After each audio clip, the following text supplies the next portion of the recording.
Dacă ne înfruntă munții, cu munții ne vom bate, pentru lumina țării și pentru libertate. Aici ne e cuvântul când îl avem de spus, decât slujirea țării nimic nu-i mai presus. Jurăm credință luptei oricât ar fi de grea, jurăm că pentru țară și viața ne vom da. Jurăm să nu ne mintă nici clipa, nici vecia, trăiască libertatea, trăiască România, trăiască libertatea, trăiască România. Trăiască în fericire și liniște poporul, trăiască România, trăiască tricolorul.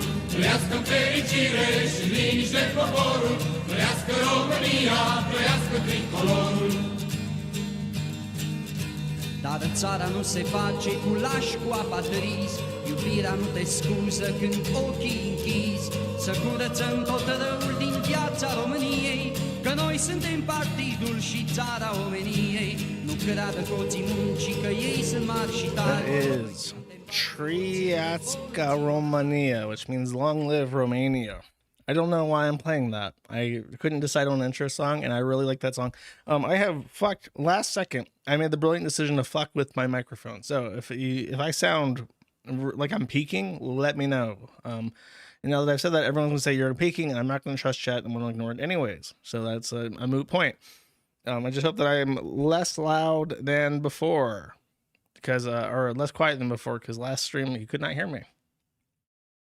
Okay, so whew, this has been a busy week for me. I was putting together the shit, and then there's the stuff that happened that I'm just like, oh my god, I can't believe this happened in the last 4 days too. That's unreal. This has been a weekend of absolute, total, and complete Schadenfreude to a level you can't even fucking imagine.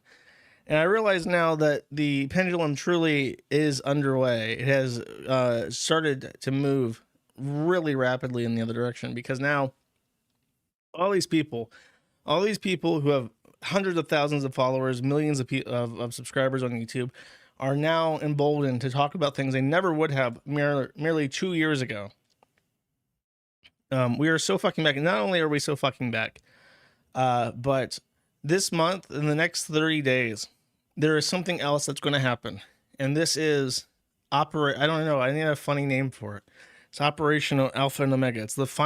It is my long-term secret ambition that will finally and permanently stabilize the Kiwi Farms. You may have noticed that the Kiwi Farms has been enjoying immense uptime recently. And I don't know if that's just because our current combination of hosts are finally in a position where they're not sliding backwards, or if because of a certain legal fund, some people have decided to shut the fuck up for once. But regardless, we have been enjoying uptime, and it's about to get even better, I think.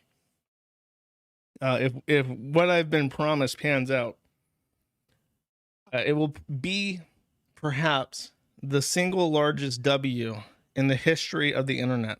I don't want to blow things out of proportion, but it will be so astronomically funny that you will not be able to physically comprehend it. You will actually be in shock. You will not believe me. You'll think I'm making a fucking joke. It will be one of the funniest things that has ever happened in the history of the online. Okay, you just have to wait a bit. But I've received some confirmation that Operation, what's the word in the Kali Yuga song I like? It's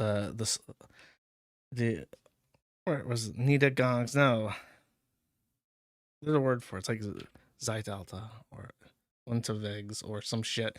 It's a cool German word, and things that are German are cool unless it's modern day Germany, which is the case it's not cool. But then naming things German makes it sound cooler. Okay, that's how it works. All right. Where do I even fucking begin? I have moved. Let me make sure this works actually before I do this. I have previously for my content, I've been using LibreWolf as like my on-stream camera, and then I've been using Brave as my regular browser. and I have changed this actually. I tried using Mullvad browser, and it's actually too secure. It strips out so much stuff that I can't use it for production, like for my actual everyday use. Like I need, for instance, it was very hard for me to enable U2 F keys on Mullvad. And then installing Widevine to listen to music and shit was a whole nother ordeal I couldn't figure out. So what I'm going to do instead is I switch this up. I now use LibreWolf as my main browser, and it works great. I'm very happy. I'm actually very comfy with my current setup. And I'm going to use Mullvad for my actual on-stream broadcast. So the privacy will benefit my, the stripping down that will benefit my viewers instead. There's no reason for me to explain this. Nobody cares. Unless you're one of those people who are like very autistic about browsers and shit. Mullvad's great. It's just like, it's actually too autistic that I can't use it for all the shit that I do, where I need to use some like proprietary bullshit. Whereas LibreWolf works with all that and is also privacy oriented. Cool. Excellent. Wonderful. Yes, Widevine is for homosexuals, but I need to listen to my gay music.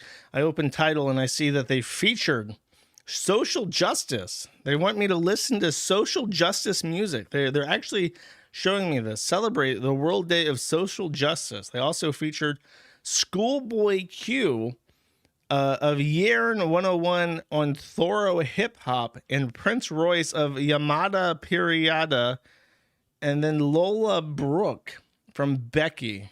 None of this sounds interesting. What happens if I click the social justice button? Conscious hip hop. What song?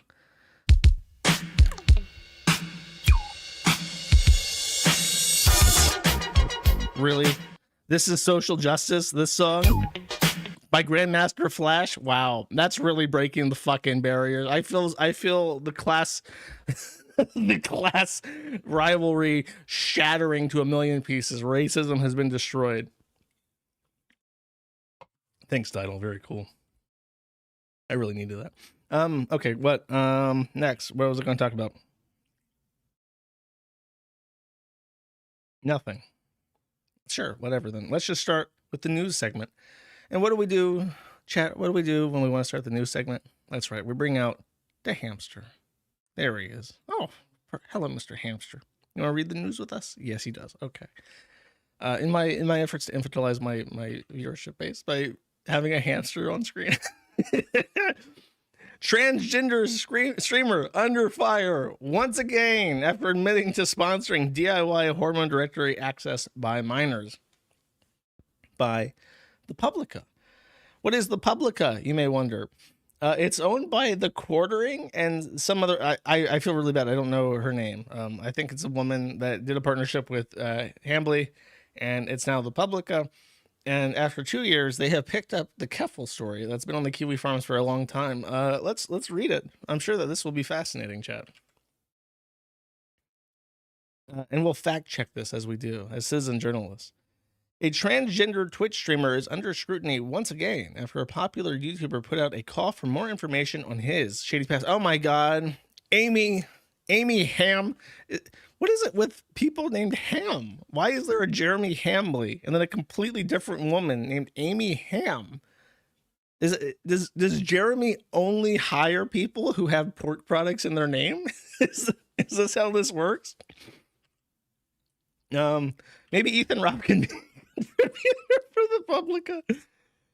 He says, or she says, Clara Sorrenti, also known by the moniker Keffels, has previously been accused of defrauding donors and grooming minors. On February 17th, Mutahar, a Toronto-based YouTuber with over 3 million subscribers, made a post on X calling for individuals with information on Sorrenti to come forward. Mutahar's concern was primarily with the allegations that Sorrenti had scammed his followers out of $100,000. I really hate when they don't clarify that it's Canadian dollars, so it's like it doesn't count. It's irresponsible. 100,000 Canadian and donations after claiming his life was at risk in his home city of London, Ontario, due to transphobic lowercase I internet trolls. Come on, it's a proper noun. There's only one of them.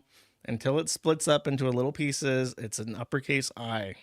I don't care what the AP News guidelines say. It's a proper noun. So this is why we got to review articles, chat. We have to provide constructive feedback. This is Mutahar saying that he's interested in And some information. So the streamer launched the fundraiser in August of 2020 or 2022 after claiming he was swatted, a term referred to the weaponized hoax in which a perpetrator calls a non-existent emergency to 911. In which case, I think in Canada they use a different number, but that's the gist of it. In a tearful video on the incident, Sorrenti claimed he was awoken by an officer holding an assault rifle to his face, and goes on to say he was misgendered and called by his birth name multiple times during the process. This is actually not true. I mean, the claim is true, yes, but I wonder if they explain that. Yeah, they do. Okay, the police are not like the police thoroughly, like the chief of police of the entire city went line by line through this claim and systematically debunked every single thing that Keffals had said. Like everything from there was not a no knock entry. They didn't kick the door down. They did show up with the armed police, but the weapons were like holstered and shit. And it was just like every single thing that Keffals had said was a fucking lie, just outright. Sorrenti blamed the swatting on transphobia and tried to tie it to users of an online forum known as the Kiwi Farms, which they linked the ST site. Oh my God. Now we're talking, chat. Now we're talking. As reported by Redux in 2022, London police denied Sorrenti's version of events, saying they had knocked on Sorrenti's front door and had been allowed inside. Nevertheless, Sorrenti went on to leverage the story to raise money to move away from London and to launch a lawsuit against police. True. Began a mass campaign with the intention of having Kiwi Farms removed from the lowercase I internet. Which one? I'm assuming that they mean the internet, but if that is the case, then yes, that's also true. At the time, some speculated that Sorrenti had an ulterior motive for wanting Kiwi Farms scrubbed, noting that the website contained incriminating allegations involving inappropriate interaction between Sorrenti's and minors. According to Kiwi Farms users, Sorrenti reportedly sent kink collars and pornography to underage boys, as well as helping them access illegal and homemade hormones. True. Though supposedly estrogen is not illegal to buy, it's just illegal to send without like the FDA. That's what they say anyways. I've seen the term gray market used, and I think that's appropriate. Users in the thread dedicated to correcting Sorrenti's claim explained how they printed a website called Do-It-Yourself Hormone Replacement Therapy Directory. According to Kiwi Farms users, a friend of Sorrenti named Chloe Elsevier Solanders, also known as Bob Posting, runs this website. And then they link to the thread itself. Wow. Joshua Moon, the administrator of the Kiwi Farms, has repeatedly drawn attention to the site's extensive archive of Sorrenti's questionable behavior. And this is a post I made, and it was basically just a single statement about all of Keffals' drama, condensed as tightly as I could. And then in reply to this, I linked all the sources. Like every single word in this is cited in like a long post or long form response to this after this. Then, in addition to illicit hormone scandal, Kiwi Farms users have also mockingly exposed Sorrenti's alleged history, and this is the best part. In pornography, under the name Queen Clara, Sorrenti was specifically involved in fart fetish porn, which he purportedly didn't succeed in due to accusations from viewers that he had faked his flatulence by using a whoopee cushion. Very close to being true. However, it's actually, he just made farty noises with his mouth, I believe. He didn't actually use a whoopee cushion. It was never explained if he used a whoopee cushion or just made farty noises with his mouth. But fake farts is now officially journalistic material. Members of the streaming community have similarly accused Sorrenti of other misconduct, including using money he raised on the GoFundMe to buy drugs after he admitted to having a substance use disorder and using it to vacation to Ireland. True. All of this. No lawsuit was ever filed. True. But it's worth mentioning that Keffals did file a human rights tribunal report, but those are free. They're like specifically developed to be free and accessible to people who don't have a lot of money. Ask Jonathan Yaniv, who was famous for abusing them. The renewed controversy has resulted in Sorrenti locking his ex account, but prior to doing so, he tepidly admitted that he sponsored a DIY hormone replacement therapy source. In another post, he claims he would own up to the fact he's obviously made mistakes. Yeah, mostly very true. So, I mean, and this, like, I don't know, Keffal, like, when this was happening, when the Keffal shit was happening, I remember, like, being staggered by this silence of people on the right, because you can't ask for a better example of a better negative example of transgender shit than Keffals. Keffals hits every single mark. Like, not only like not just excusing like the no, not excusing, but not even considering sending collars to boys, being involved in porn, using porn to fund his sex change operation, being a literal communist that was kicked out of the Communist Party for like theft, if I remember correctly. Like like even cutting all that shit out, all the Catboy rant shit out. Keffels is so innately hateable. There is something about the way that he talks and the way that he carries himself and the way that he interacts with people, which is just like such an inherently charisma vacuum, like negative charisma. Every time he rolls like a challenge, like a social challenge, he loses because he's just, for whatever reason, every time he speaks, it's like the worst fucking thing ever. And he's so infinitely hateable that even if he did have a squeaky clean pass, everyone would fucking hate this guy. But then you factor in like all the shit he's actually done that's documented, that he's bragged about, that you can archive him publicly saying that he's done. It should have been a no-brainer. It should have been a thing in 2022. But people were so afraid of saying anything pro Kiwi Farms that they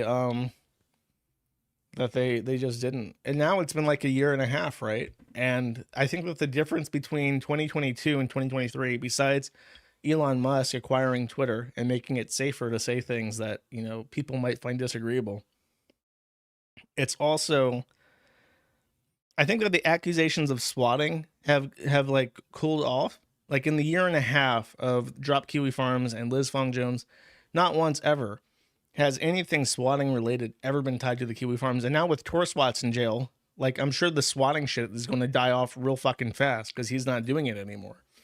And it's like, I think a lot of people would just assume if the swatting shit was actually true, the website would be down. You know, people would have gone to jail over it and said nothing's happened.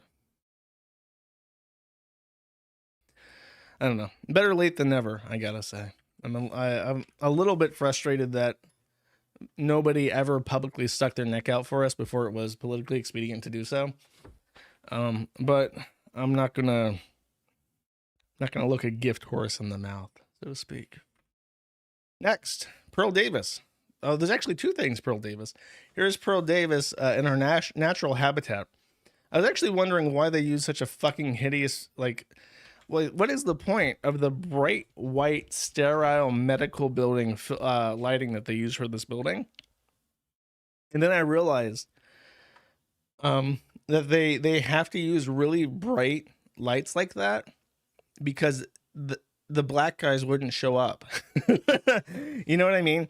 Like if they use natural warm colors, like the black guys just wouldn't show up on the camera well enough. So they have to use like really bright lights to show them. And as a result, Pearl Davis looks like she's a fucking tranny. I don't know how else to explain this. I didn't even know how I missed this one, but TMZ reported, let me just pull this really quick,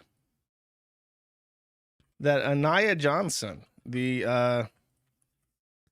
guy that Pearl Davis was famously in a relationship with, out of the charity of her own heart, she picked up this homeless black man off the streets and brought him into her home and copulated with him, made him her boyfriend.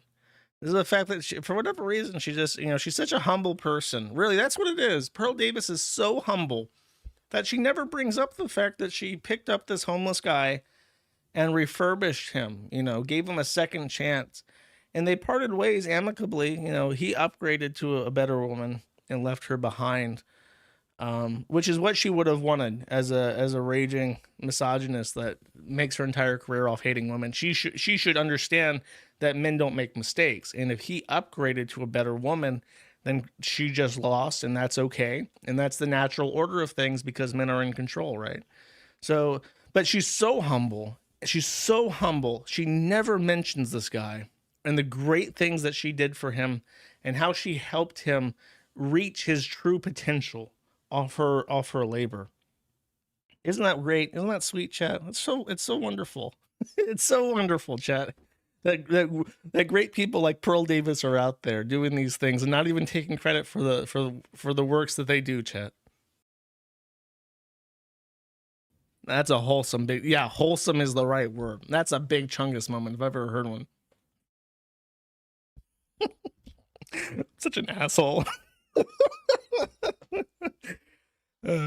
Today I will remind them. What do you mean continue reading this? I don't want to. Fuck you. I'll just read the headline. You know, this is how we do the news these days. This is the year 2024. We don't read articles, we read headlines. The Telegraph reports incels 30 times more likely to be autistic, studies find. Do with that information, chat, however you please. So this guy, Mark Merlino, I've actually heard of this guy before. He's dead now. He had liver cancer, some shit. He's dead. He's the oldest known furry and is considered the father of the furry fandom. And I know who he is because I think YMS, Your Movie Sucks, has talked about him in the past. He died of cancer. How old is he? I think he's like 74. Does it say there? How old is this fucker?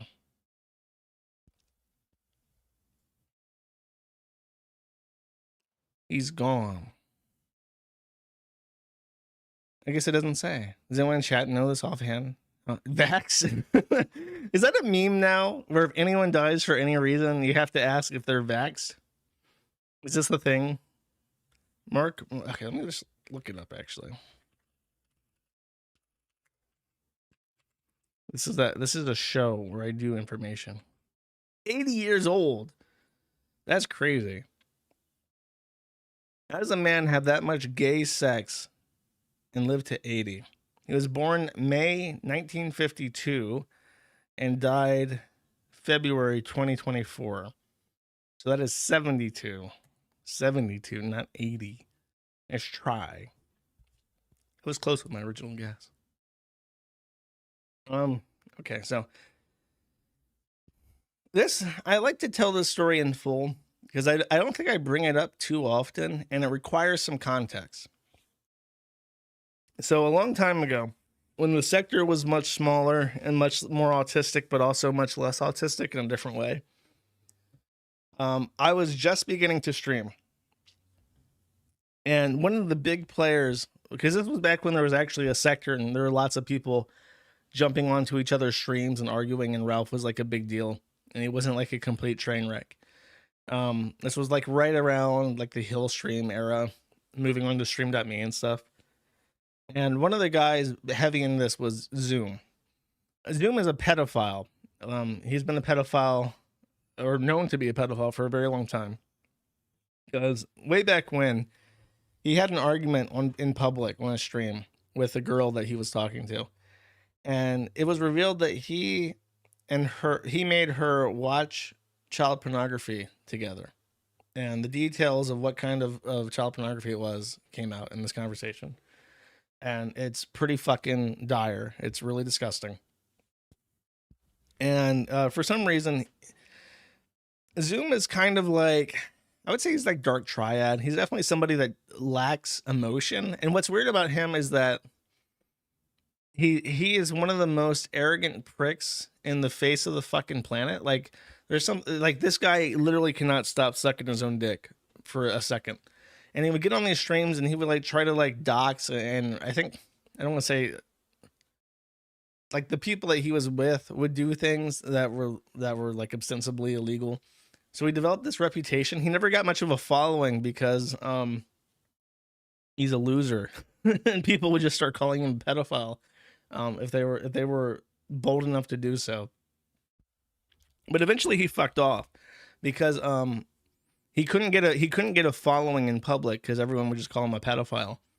And even when he came back under different names, people would just call him a pedophile again because he had a really distinct way of talking. And it was really obvious it was him because he would just start deep throating himself like on the mic every time. So he never was able to become like a big celebrity like he wanted to. Instead, he became a chief operating officer at a company called Path.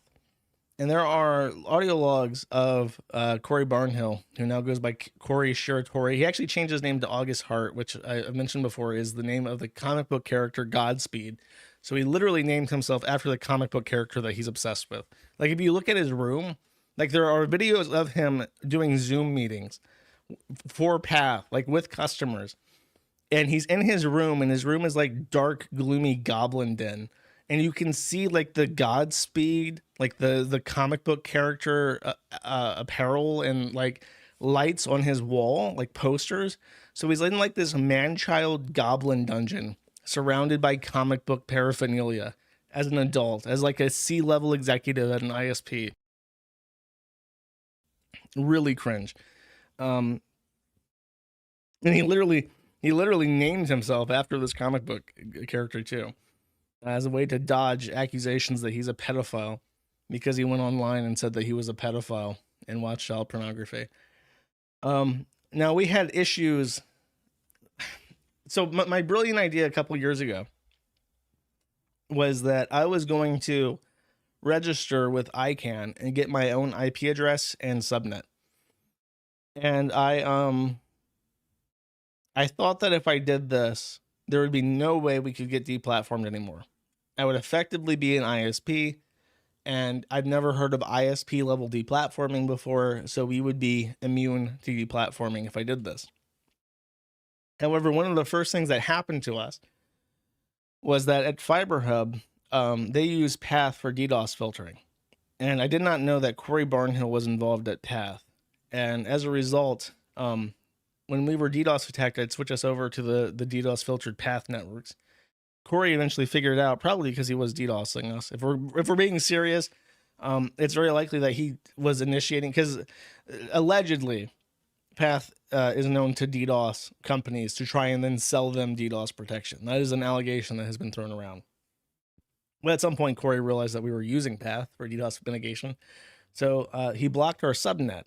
And I only realized this because we would get DDoS attacked, and then when I would switch us over to Path, it would just null route everything, which actually kind of worked in our favor at sometimes, because if we were DDoS attacked, I'd just turn off the internet basically by doing that, and I would route around us in secret. So I would only keep the network down during the attacks.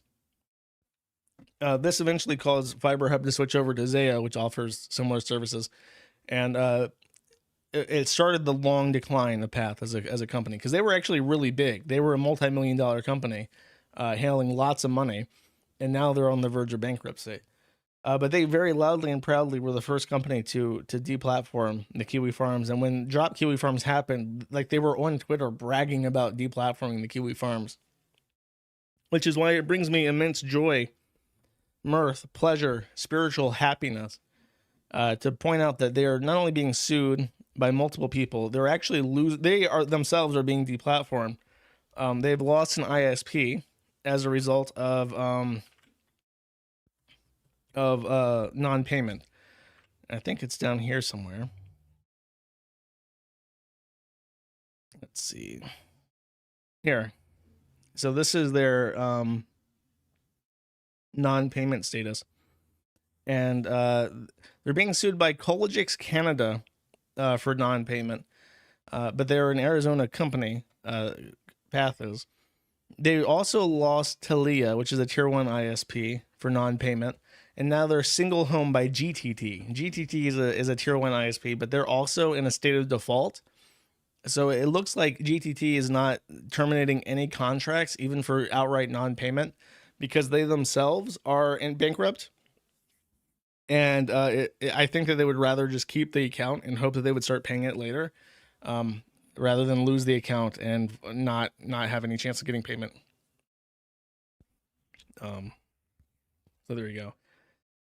But they're literally connected right now to the internet by a single ISP, and they're losing a ton of transit in the process. I think I mentioned last stream that Cogent also lost a tier 1 ISP. Oh wait, no, here.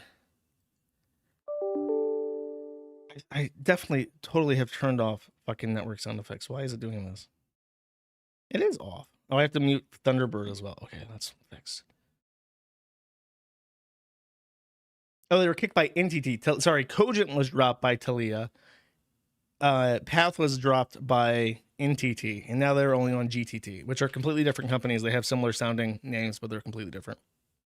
So my whole point with this is that Path collapsing is one of the funniest things ever. It is actually hilarious to know that this shit is going down in flames, and then when it collapses, Corey Barnhill will still be a notorious pedophile who has zero chance at removing the evidence that he admitted that he watches child pornography from the Kiwi farms, and nobody will hire him because his only experience is in a bankrupt company as a C-level executive and also being known as a pedophile. Oh, they were dropped by Talia and TT. And Kojin has been de-peered with NTT and EU. Okay, sorry. I do not have the map of the internet in my brain, unlike some people.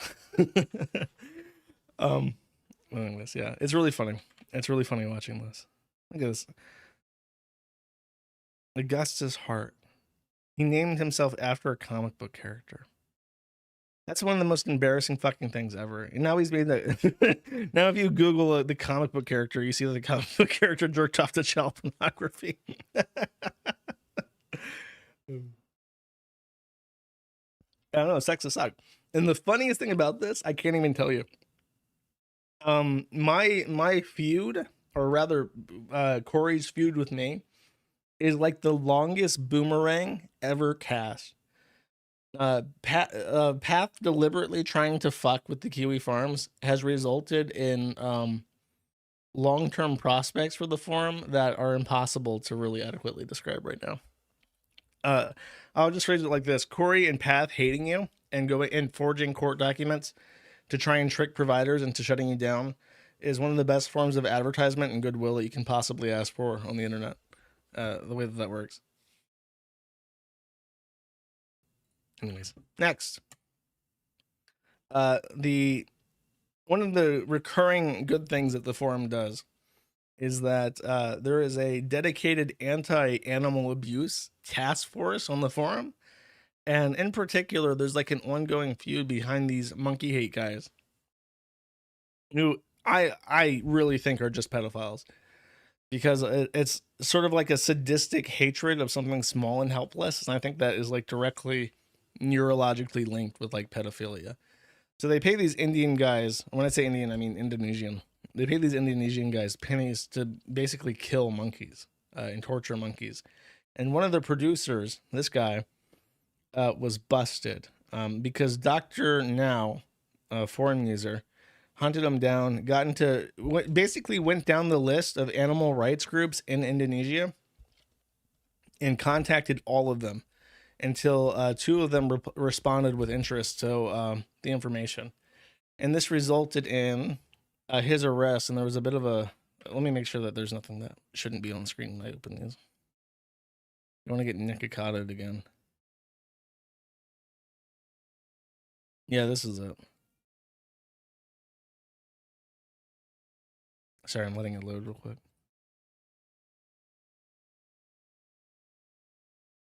All right, so you can see the press conference, and it's a small image, but you can see that there's like all sorts of different tools, like hammers and blunt instruments and cleavers and like skillets and all sorts of shit that they captured from this guy's house that were used in these videos. And they don't, obviously a country like Indonesia does not have strong animal protection rights laws. So incidentally, it turns out that he was doing these monkey hate videos for pay because he is a meth addict and he needed the money to afford methamphetamine.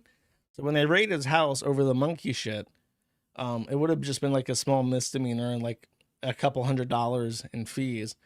But because he was also in possession of methamphetamine, which if you don't know, Asia Pacific hates drugs. The war on drugs in Asia Pacific is serious shit. Ask those two Australians that were smuggling, I think they were smuggling drugs to Indonesia, and then they got, or Singapore or something, and they got captured in the process, and the government hanged them. They hanged Australian nationals, and the Australian government had to fucking bitch and whinge about it for months and months and months. Yeah, but that was a that was an international news, and the Australian government kept saying, "No, you can't hang our national. You have to send them home." And they, the Malaysians or whatever, were just like, "No, we're gonna actually, we're already measuring up the ropes. They're gonna die," and they died. They got executed within like a year of being convicted for smuggling. But yeah, the guy's facing like 6 years. And if you don't know, I wonder if I can show you this. I think someone posted pictures in the thread. If it's not on this page, I'll just skip ahead. But they were showing like what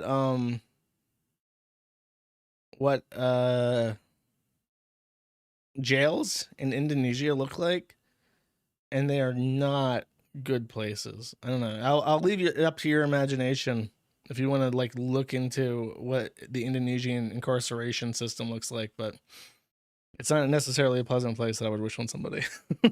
unless they're killing monkeys, of course, in which case they probably fucking deserve it. In fact, one guy really freaked out and said like the Kiwi Farms, he called the site like a white nationalist site because people were saying like, oh, the guy killing monkeys should be killed himself. And they said that was racism because we were like endorsing like animal welfare over the lives of poor innocent Indonesian men. Like surely the life of a monkey is worth less than the life of an Indonesian man. And everyone was like, no, actually, we don't believe that at all. So and I just realized that the kick view count wasn't adding to the counter, so I fixed that. But yeah, so and then he freaked out about it in the thread, which was funny to me. All right, I have something I have not watched previously, and I want to watch it with you, Chet. Sometimes I just want to watch things with my chat. In this case, I think we need the femme hamster to accomplish this. There we go. I'll move her back into her place. The woman's place is at the side of the screen like that. All right. So, all right, this is stand-up comedy by a transgender person who looks suspiciously like a mix between Liz Fong Jones and Ian Miles Chong. Let's take a listen. There's a fear that a trans woman is going to go to the bathroom and like fuck with your kid or whatever, right? I'm going to tell you why that's not going to happen, okay? And I'm not going to appeal to your morality because white people don't care about that. I'm just going to talk about statistically speaking why that's not going to happen, okay? First of all, trans women are like less than 1% of the population, okay? Let's start there. Now, among those trans women, very few pedophiles. Very few pedophiles. Barely any pedophiles at all. All right? What's the joke? Like, that's just wrong. Are they laughing because that's like obvious? Like, ha ha ha. It's like saying, it would be like saying 30 years ago, like, I don't know if you guys know this, but among women, very few have penises. Like, that would be the joke a couple decades ago. What is the, like, what about being transgender like makes it so that you can't be a pedophile? What is it?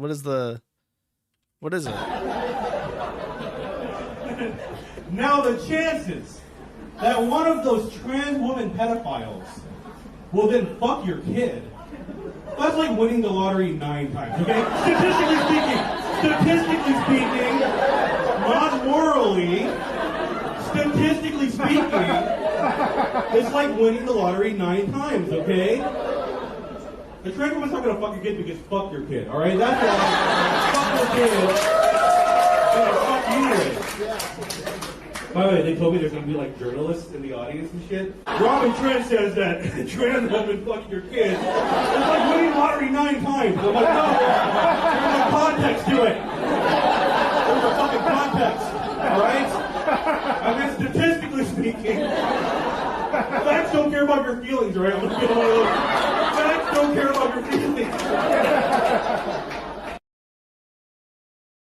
Wow, what an amazing set. Where is this at? I have to know where this is at. Robin Tran, I think was the name. Where this has to be San Francisco. Let me look this up on the side. Robin Tran stand up. He said his name. I think they get it wrong. By the way, they told me there's gonna be like they told me there's gonna be like journalists in the audience and shit. Robin Tran says that. Robin Tran. That's his name. Images. Queer stand-up community of Robin Tran at clarku.edu. This is October 7th, 2022. Is this like an old video? Full Hulu special? This guy has a Hulu special? What the fuck?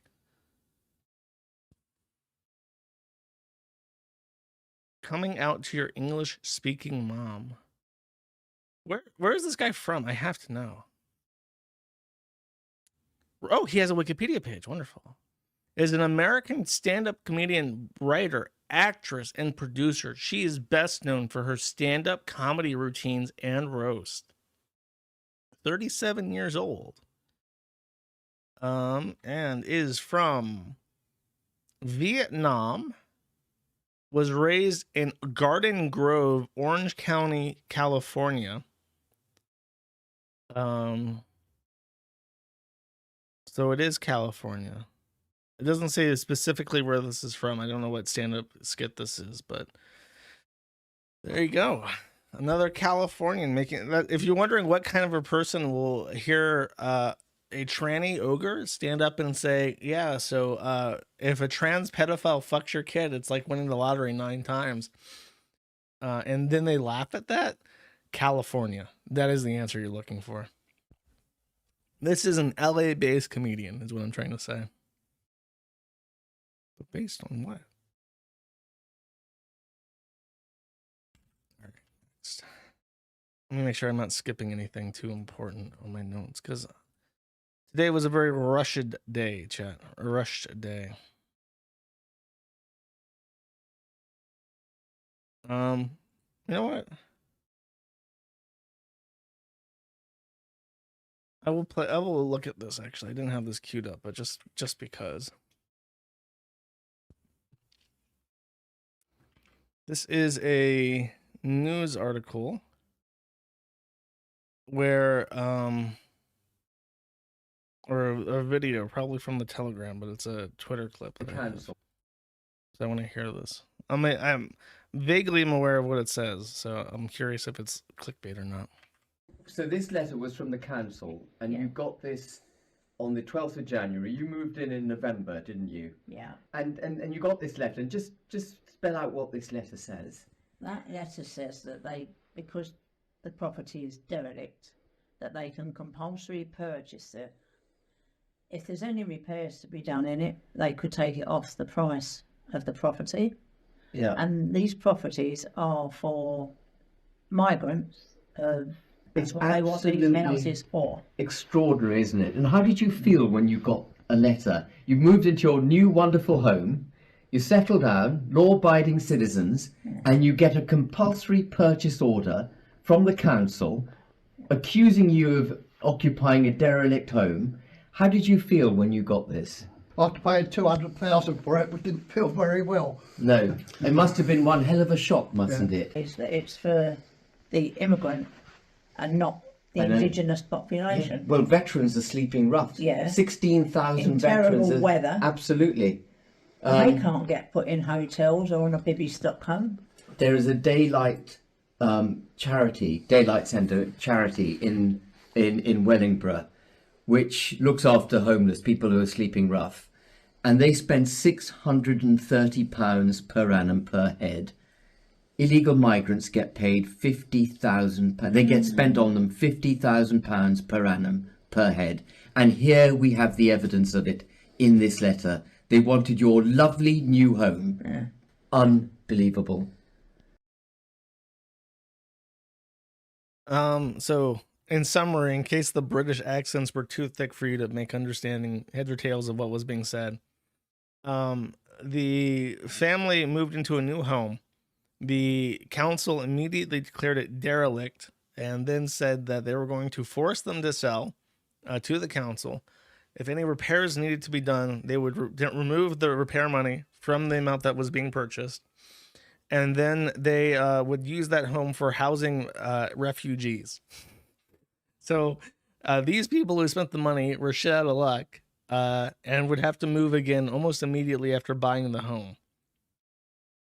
This actually, this reminds me of another Suffer England segment. That's a pretty good helping of suffering in England. But a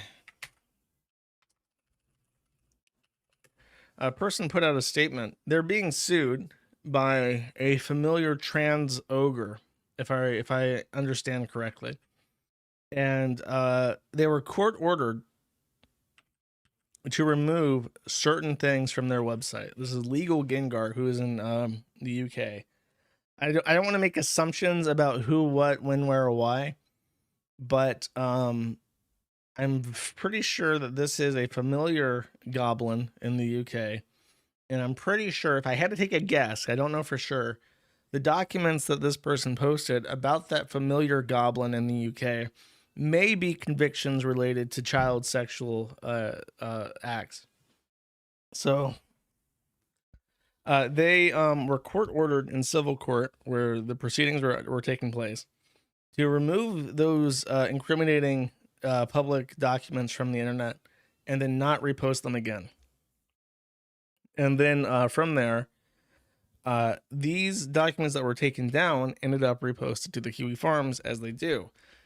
So he says, on Saturday night, the police sought to arrest and question me for an alleged breach of the extremely limited undertakings I gave to the High Court earlier last week not to publish specific documents without permission. An unknown third party had complained that I had flouted the order of the High Court by reposting such content that I had removed from my article on my website on Kiwi Farms. A screenshot of that post was provided to them, and it seems that there was sufficient to send officers out late Saturday night. I was not at home at the time and was not able to establish what exactly they wanted until the next day when I called them. I was told that it was alleged that I had broken the undertaking. I asked for what evidence as to this allegation, i.e. what account had posted it, what they had actually posted, etc., and asserted that I hadn't done any of those things. Extremely reluctantly, they muttered the names of the Kiwi Farms account that had posted it, the content, a name I shall not repeat here, and admitted that there was no other evidence to tie me to such account or the post in question. I pointed out, wait, hold up, let me see if I can acquiesce what the name of this account is really quick. Let me see if I can just search it.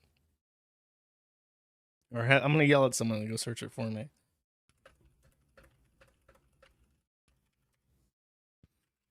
I pointed out that anyone could have, and clearly did, copied the content prior to me taking it down, and I cannot be responsible for the acts of unknown third parties.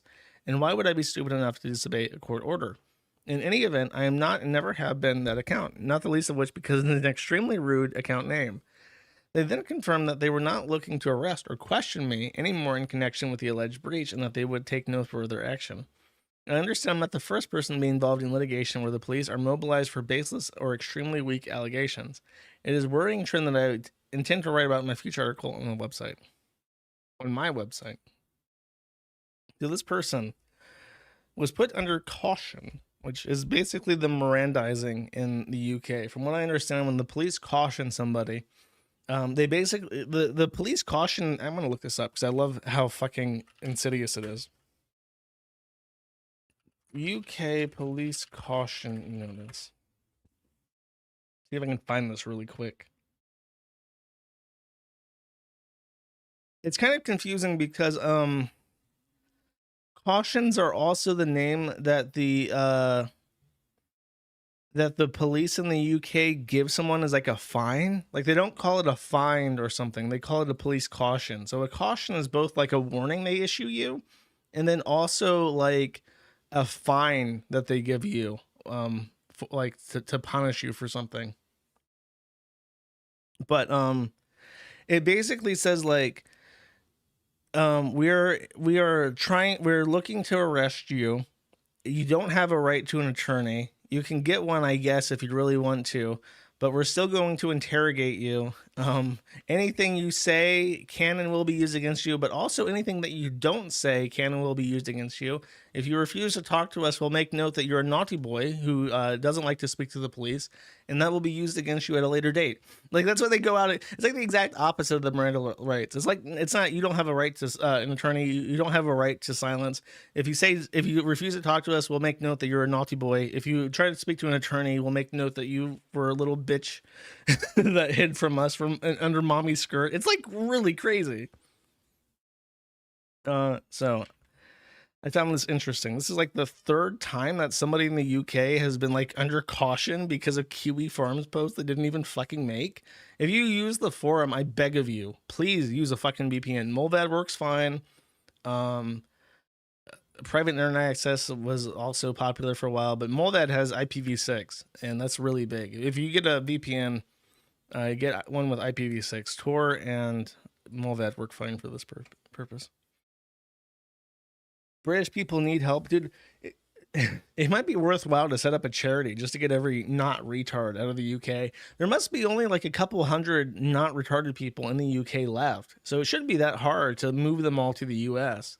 The question is, where do we put them?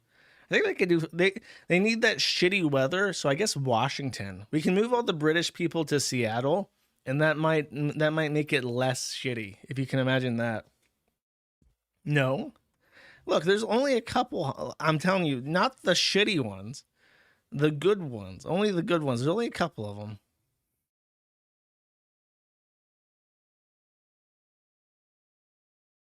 Save Carolyn. I think she would, from what I understand, Carolyn would want better weather.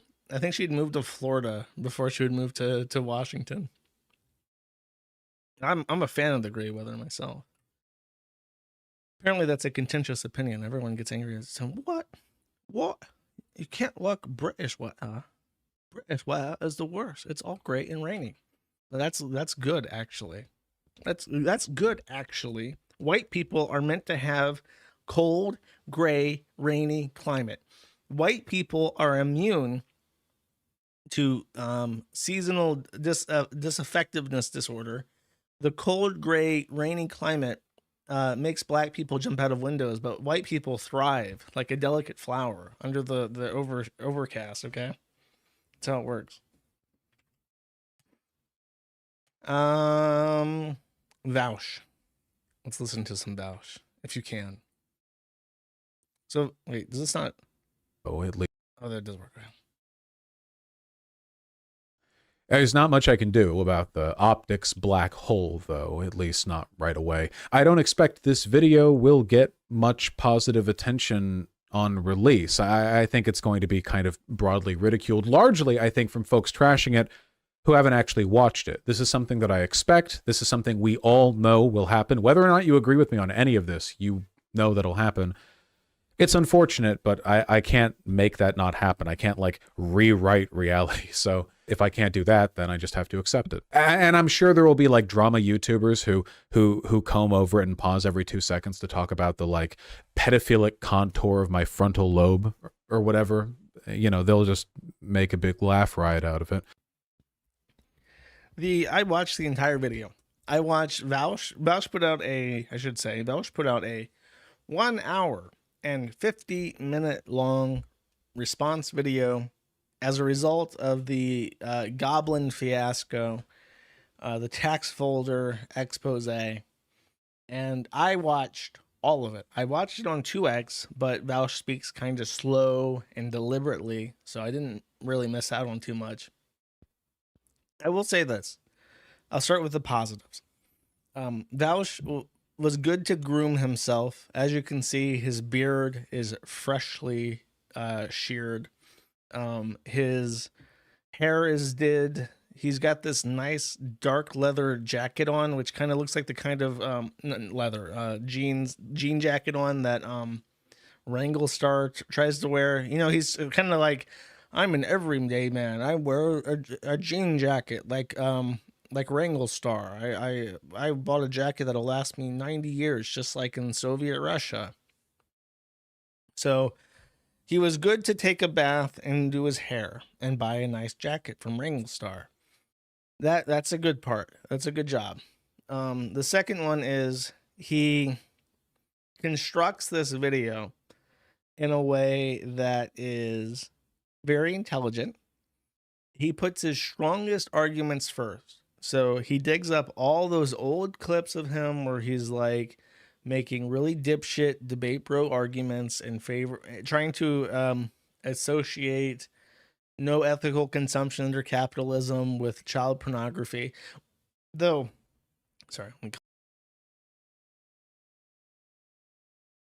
The one argument he doesn't make, which it surprises me because it seems like it's the most obvious refutation of what he says, is that the child exploitation is incidental to the product. If there was a way to have a robot go out and find diamonds in the river, then they probably wouldn't use children. You know, if there was a faster, easier, cheaper way to acquire the product, then the children would be excluded from the equation because they're not necessary. Whereas the purpose in and of both the production and the consumption of child pornography is the abuse of the child. For some reason, literally no one ever brings this up as a refutation of what he says, even though it's like the most obvious point to make. So he starts out, he says that his argument was retarded. He regrets it. It's haunted him every day of his life. He wishes he could go back and shoot himself in the past because he acknowledges that clip seriously damaged his long-term prospects, probably for the rest of his life. He kind of malingers that it's been 5 years, but I can tell you, bro, it doesn't matter how old you were when you said dumb shit. It can be 16 years later. People bring it up all the fucking time. So you get used to it. It's never going away, bro.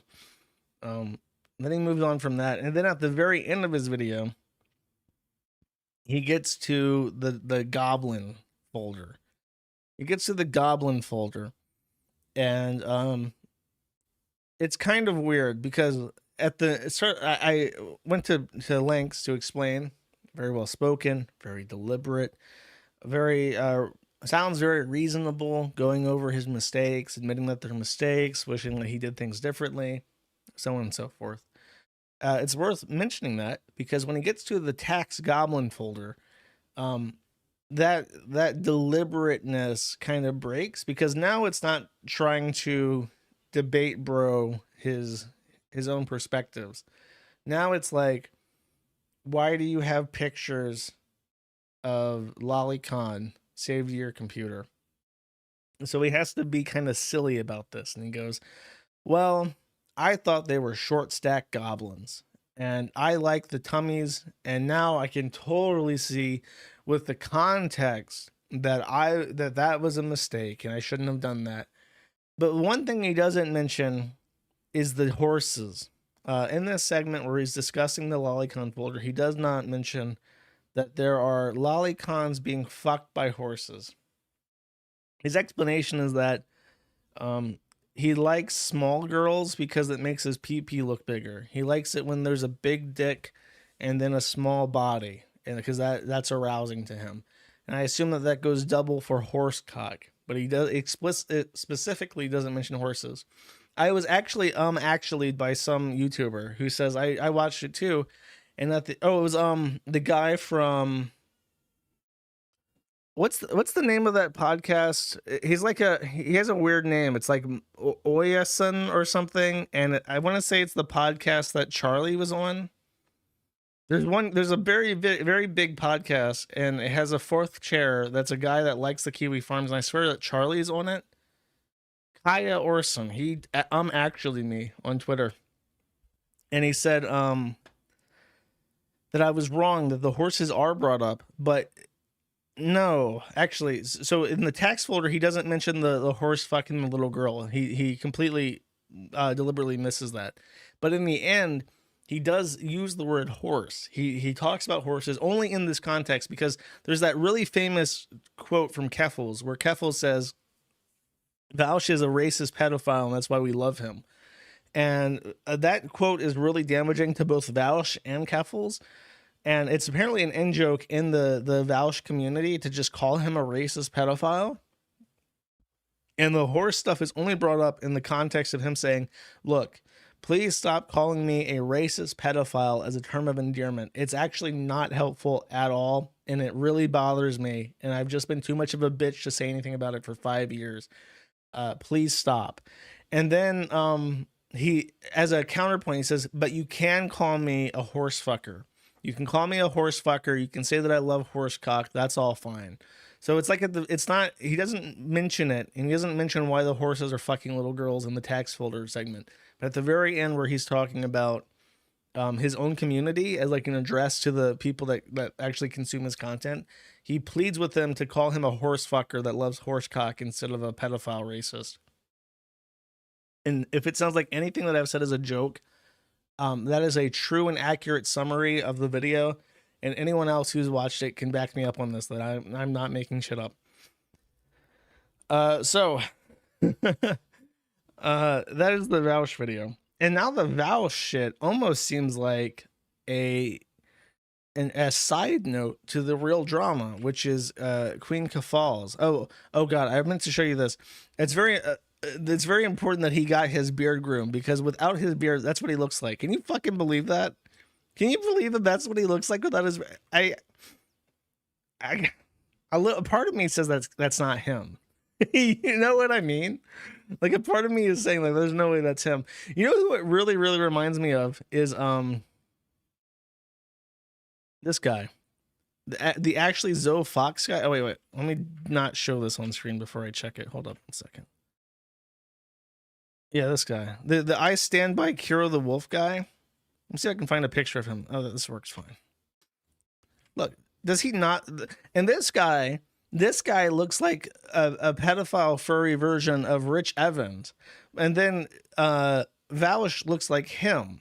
So in a way, Vaush is kind of a bread tube version of Rich Evans, if you really think about it. You know what I mean? Though this guy looks a lot closer to Rich Evans than Vaush does. Anyways, that's just an aside. After the Vaush stuff started bringing attention to Kafals, Kafals then stabbed Vaush in the back, and he says, I've changed my position on everything, honestly. Fuck Vaush. He deserves far more criticism for all of this. I don't think he's a pedophile, but he is so goddamn reckless. I am not sleeping. I have had panic attacks over this. Defending him has resulted in all the 2022 Kiwi Farms misinfo resurfacing. Dick Thulu says, this is the correct take. I'm very sorry you're going through all this bullshit again. It's his fault. He's so fucking careless because he didn't consider how many communities are close to him. He hurt me and a lot of people by literally being a fucking weirdo. Go watch porn on your phone, retard. Jerking off at your work computer? Someone asked, wasn't this exacerbated by Ethan Klein? Kufel says, you can't blame Klein. Vaush would do the same thing to a small creator he didn't like in an instant. This is the game. Like, seriously, ask yourself how many mentally ill nobodies Vaush brought on debates because it was funny to exploit them. This is the industry. This is how it works. Do you think Vaush debated the Yankee Tanky because he was a serious intellectual opponent? This isn't even a condemnation of Vaush. The entire industry is like this. Anything you could say about Vaush, he's done the same. And because of Vaush, I burned the last bridge I had to a mainstream creator. Reminder that Ethan Klein brought Keffals on to his podcast to call Keffals a hero for bringing down the Kiwi Farms. And then a year and a half later, Ethan Klein is using information directly sourced from the Kiwi Farms against Keffals and against Vaush. Dark Navid said, I've only been around since Noodles, but my takeaway from all the debates with this pieces of shit was this is done to convince audiences of points, not the person being debated, which still feels weird because the opposite effect can happen just as easily. Keffel says, incorrect. It's all done for entertainment. If we wanted you to actually care about politics, we'd all tell you to go outside. That is correct, actually. This is all bullshit and amounts to nothing. Everyone involved in this is a fucking retard, a duplicitous, two-faced fucking liar who doesn't care about anything besides getting super chats. Completely honest take from Keffels, to be quite honest with you. But I love this line of like, I don't think he's a pedophile. I don't care if he watches Lolicon. I don't care if he watches horses fuck little girls. I care that he got caught doing it while I was defending him. That's Keffel's that's Keffel's concern. Oh, sad. Oh, tipster content, my favorite. Tipster is now becoming my favorite. He's just so fat and stupid and pathetic. It's great.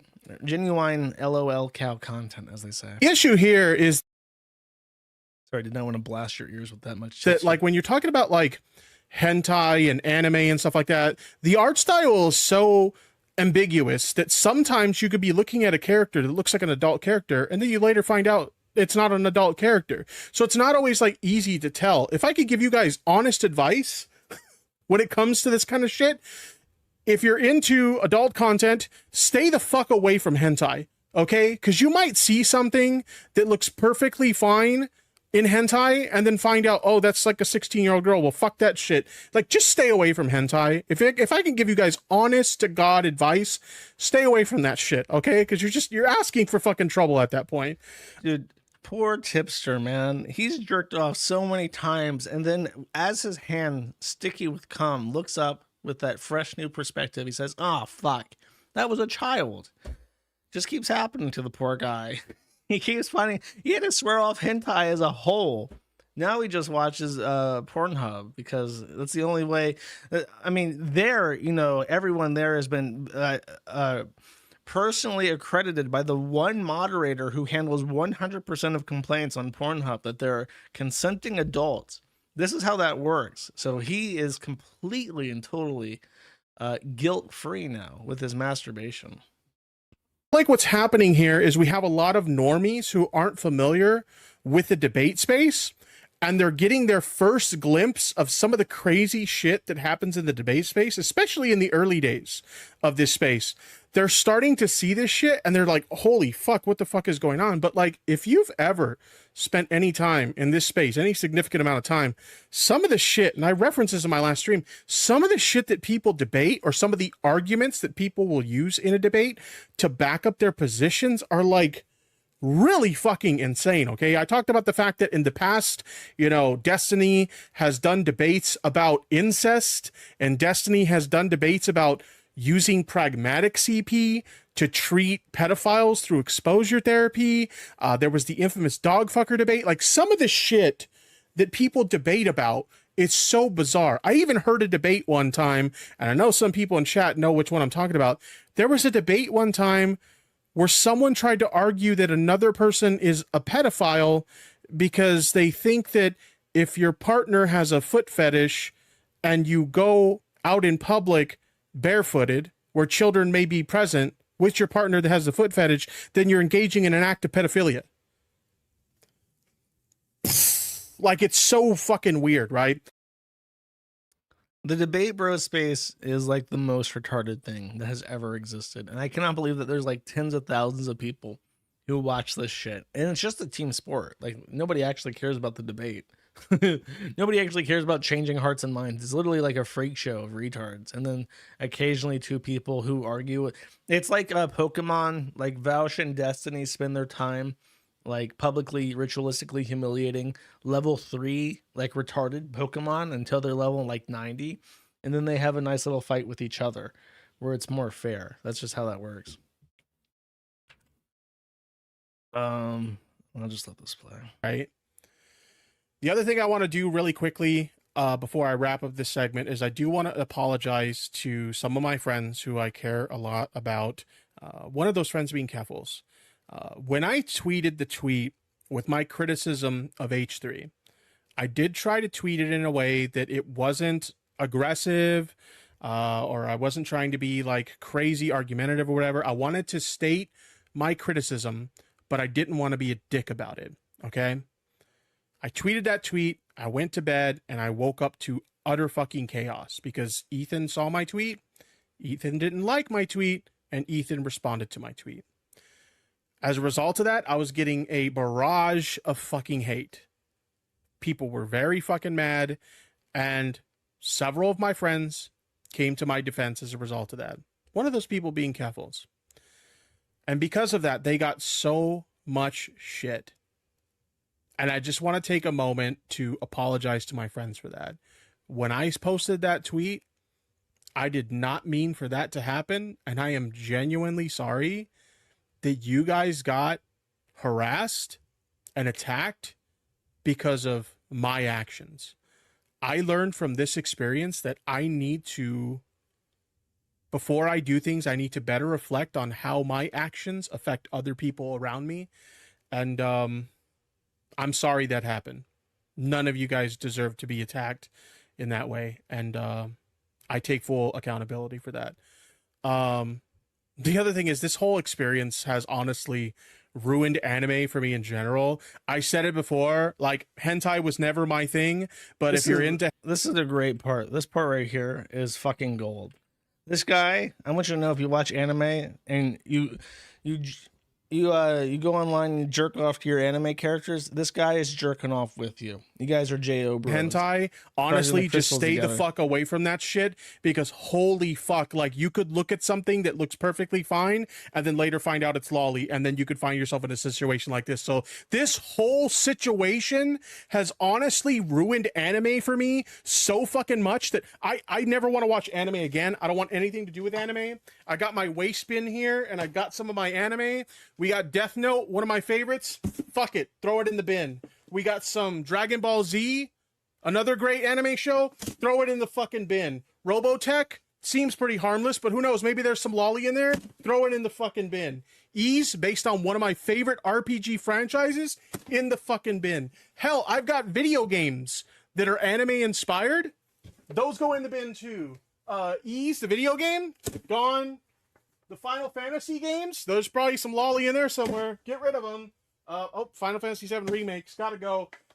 Catherine, pretty sure there might be something sussy in there. Let's get rid of it. And just for good measure, Ethan calls people he views as lolicons, he calls them lollipops. So we'll get rid of Lollipop Chainsaw just to be on the fucking safe side. I'm so sick of anime at this point. I want nothing to fucking do with it. No more anime in my house. I'm sorry, babe. I know you're in the other room. I know you still like Pokemon and shit like that. No more. No mas. It's Jover. No more anime in this house. Fuck that shit. What's really funny about this, it's funny on multiple levels. Like, number one, this guy's like 40 years old. And I just want to say, him with really short hair is very funny because he's like so fat you can see bald spots in his hair, like in his scalp, as a result of his scalp being fat, so the hair is thinner than it should be. But he's trying to make the point that anime has, because of how... And there was a guy spurting out about Lolicon to the point where I had to ban him recently. I think I mentioned this last stream, but he used the word, there's a specific word for it. It's like neonatal features, but it's called like neotine features or something. He's trying to make the point that Japanese art uses neonatal features so much that it is impossible for a average viewer to ascertain if any character is meant to be a child or not, because the drawings are done in such a way that they all look like children. And therefore, if you're just jerking off to anime, you can't tell if it's supposed to be a child or not because they all look like children. And this is supposed to be an epic gotcha because it's trying to be like, well, anime is a good thing, and I also love anime. That's not a direct quote. I'm interpreting Tipster's point. So therefore, he's right. We have to forgive Vouch because any one of us could accidentally jerk off to Lolicon because it all looks like children. That's like the point he's trying to make. But he incidentally makes a point that I would make. It's like, yeah, Japanese people are creepy fucks, and they draw every character like a child. They draw every character as like 4 foot tall, 70 pounds with a child's face and body, and they act in this weird, dopey way like a child. And that is at least like half the characters in an anime every time.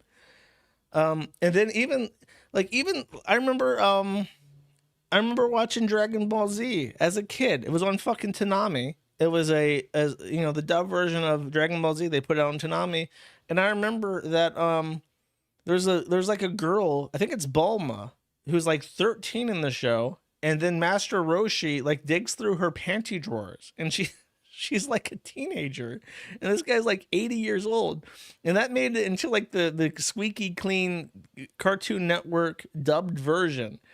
So even like the most popular animes have weird, creepy sex shit in it. And so it's, I don't know. I feel like he's making my point, trying to be sarcastic about making my point, but if you take it at his face, yeah, you're a little bit right. Just watch Pokemon. Oh, dude, Brock. Oh my God, Brock like sexually harassing literally every single woman that he encounters, and he's a Pokemon breeder. Come on. And Misty's like 12 in that, and he's like hitting on her too the entire time, right? Oh well. There's a point. There's another clip. This clip is great. This guy, I don't know who Chris the Narc is, but apparently he's in a photo with Mudahar and Turkey Tom and some other guy. Might be him. But he has this to say, and I love this clip. Here, I'm going to tell you guys something. I'm probably going to get in trouble for saying this. Back when I met Muda months ago, if you don't remember the infamous photo of me, Turkey Tom, Keem, and Muda at Keem's house, I talked to Muda about Keffals. And Muda was already planning on looking into Keffals way before this. Way before this. A bunch of creators have been looking into Keffals. So, just didn't happen. A lot of people have been looking into Keffals ever since the 100,000 dropped. Ever since that money was never allocated to the right locations. People have been looking. Large creators have been looking. Not just Muda. Muda brought it up to me in a convo that we just had randomly, right? And it was like, yeah, I was looking into that. I was potentially going to do a video on it. That is the extent of our convo. That is the extent of our convo. And it never happened. And I just let it go. And I was like, okay, whatever. And then he got wrapped up in the completionist stuff, the Mama Max stuff, everything else involving like larger projects. Him and Carl working on the completionist. So it fell to the wayside. Keffals doesn't understand how many large creators have been looking into her bullshit. She doesn't know. She doesn't realize that there is a whole group of people that are not Kiwi Farms looking into Catboy Ranch and the GoFundMe. Muda just said it as an offhand to me one time and to everybody else. Nobody thought it was going to happen. We were like, yeah, whatever. If it happens, it happens. Now it's happening. And Keffals being like, well, I'm just low-hanging fruit to these people. No. People have been trying to figure out what you did with that money for a while now. This isn't new. You getting involved in the Vosh situation, you put yourself on notice. You did that to yourself. And people were going to make these videos on you eventually. So, I have a feeling, and this is my bet, okay? This is my bet. I'm going to bet chat money on this one. I think Tipster's going to flip on Keffals. I think when that GoFundMe video goes out and the Catboy Ranch video goes out and all the proof and the evidence and everything comes out as a landslide, he's going to flip on Keffals. I'm going to bet money on it. I'll bet money that he'll flip. Yes, I know. It's unfair. It's unfair that the Kiwi Farms has been right for 2 years. I know it's very unfair that I've had to single-handedly deal with tons of problems that have seemed unsurmountable in the meantime. However, as much as it seems unfair that now these people are going to jump in and try to make multi-million view videos off the back of the work that people did a year and a half ago, which would have helped a lot in the time between, I still welcome it. The machinations are working, and it's a good thing, because ultimately holding a grudge against these people who stood by, I don't know if that would be in our best interest, because it is true that all these people could have done more earlier to help, and they chose not to. And now, when it's politically expedient and profitable, and the world has changed such that, you know, doing an expose video on a heroic trans creator is actually the more lucrative thing to do. It's easier. I still welcome it. These are all good things in the end.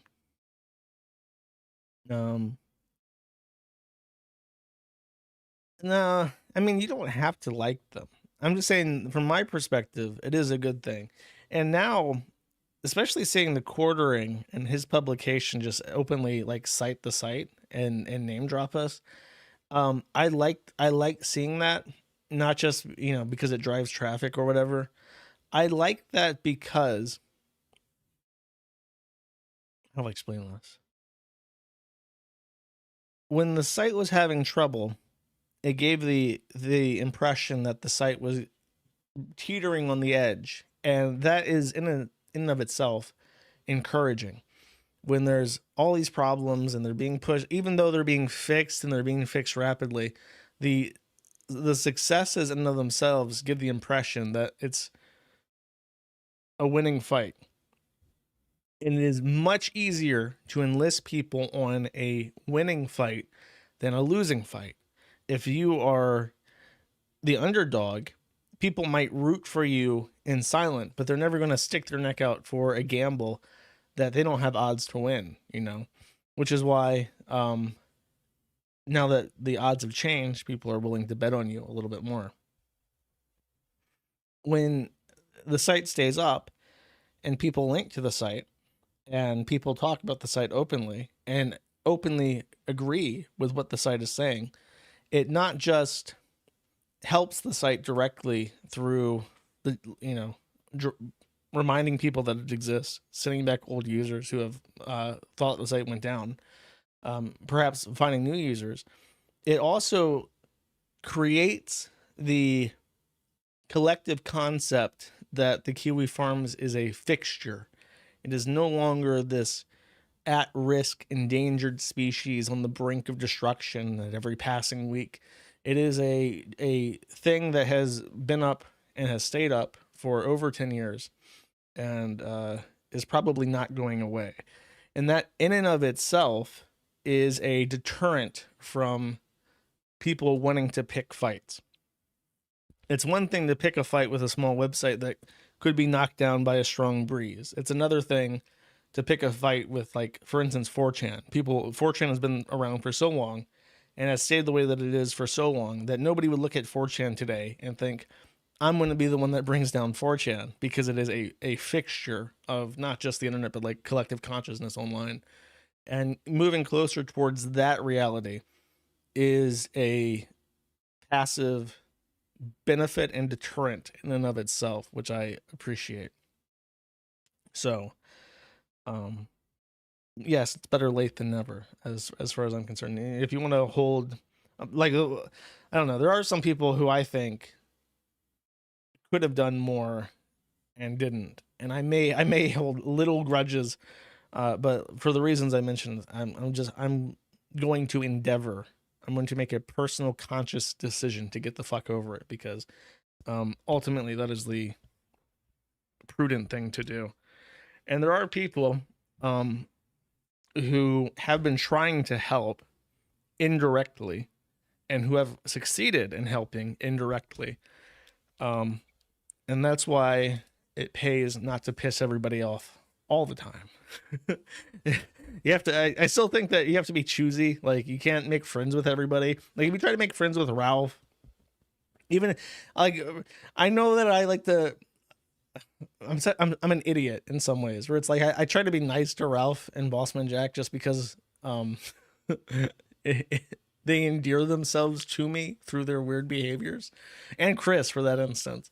And even like not being on negative terms with those people is a detriment to me.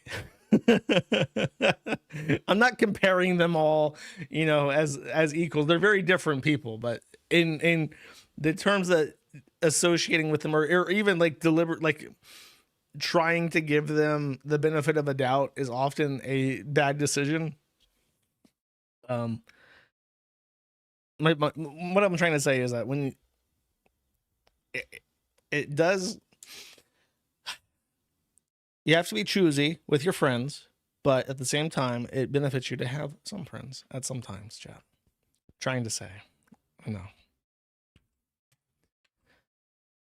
Hopefully that makes sense. Pick your words off the ground. No. This is the issue, that when you live stream, you have to like think on the fly. And I'm a pooster. I'm used to poosting. So I'm used to sitting down and writing up 5 paragraphs and then completely deleting it and starting over and reorganizing thoughts and shit. And it's hard to, you can see me in real time, like backspace and reconstruct entire paragraphs on the fly. Such is life. You can pick your nose, you can pick your friends, you can't pick your pronouns. That's true. That's very true. Sydney Watson. Sydney Watson was the name that I was thinking of, who runs the Publica with Hambly. Watson is not a ham-related name. So Sydney needs to change. I don't know if it's a woman or Sydney sounds like a female name. Let me look before I make an ass of myself. Publica. Let's see.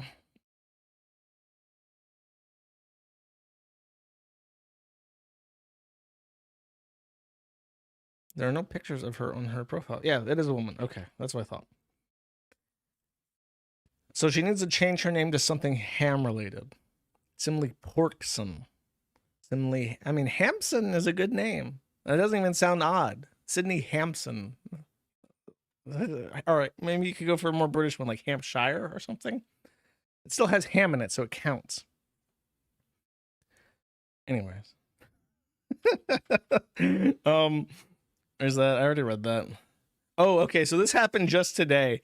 Keffels ran 2 Discords. He ran the Keffel Cord, which was like a public, like open community Discord server. And then he runs the Catboy Ranch, which is private invite only. So the public Keffel's Discord server is being deleted. This person has gone to great lengths to archive the entire Discord for the Kiwi Farms, but he's deleting the public Discord. And he's moving all the integrations and stuff to Catboy Ranch. So Catboy Ranch is still there. It still operates. It's invite only. Cloak and Dagger. Only Keffels and Keffels' friends are allowed inside. And that's where he's hiding now. So he's been bullied off Twitter. He even got... I don't have this lined up directly, but Keffels was getting... Like, Keffels quit Twitter and then moved to Blue Sky, which is Jack Dorsey's new gay dating website. And I guess he just thought that being on Blue Sky would immunize him from any kind of criticism. But even the trannies on Blue Sky are like, bro, you're sending dirty estrogen vials to kids. We don't want you here. You're an active detriment to our cause. You make us look like gross weirdos. And he was crying about that on Blue Sky, getting bullied. To the point where Brianna Wu had to step in and help Keffels make a block list.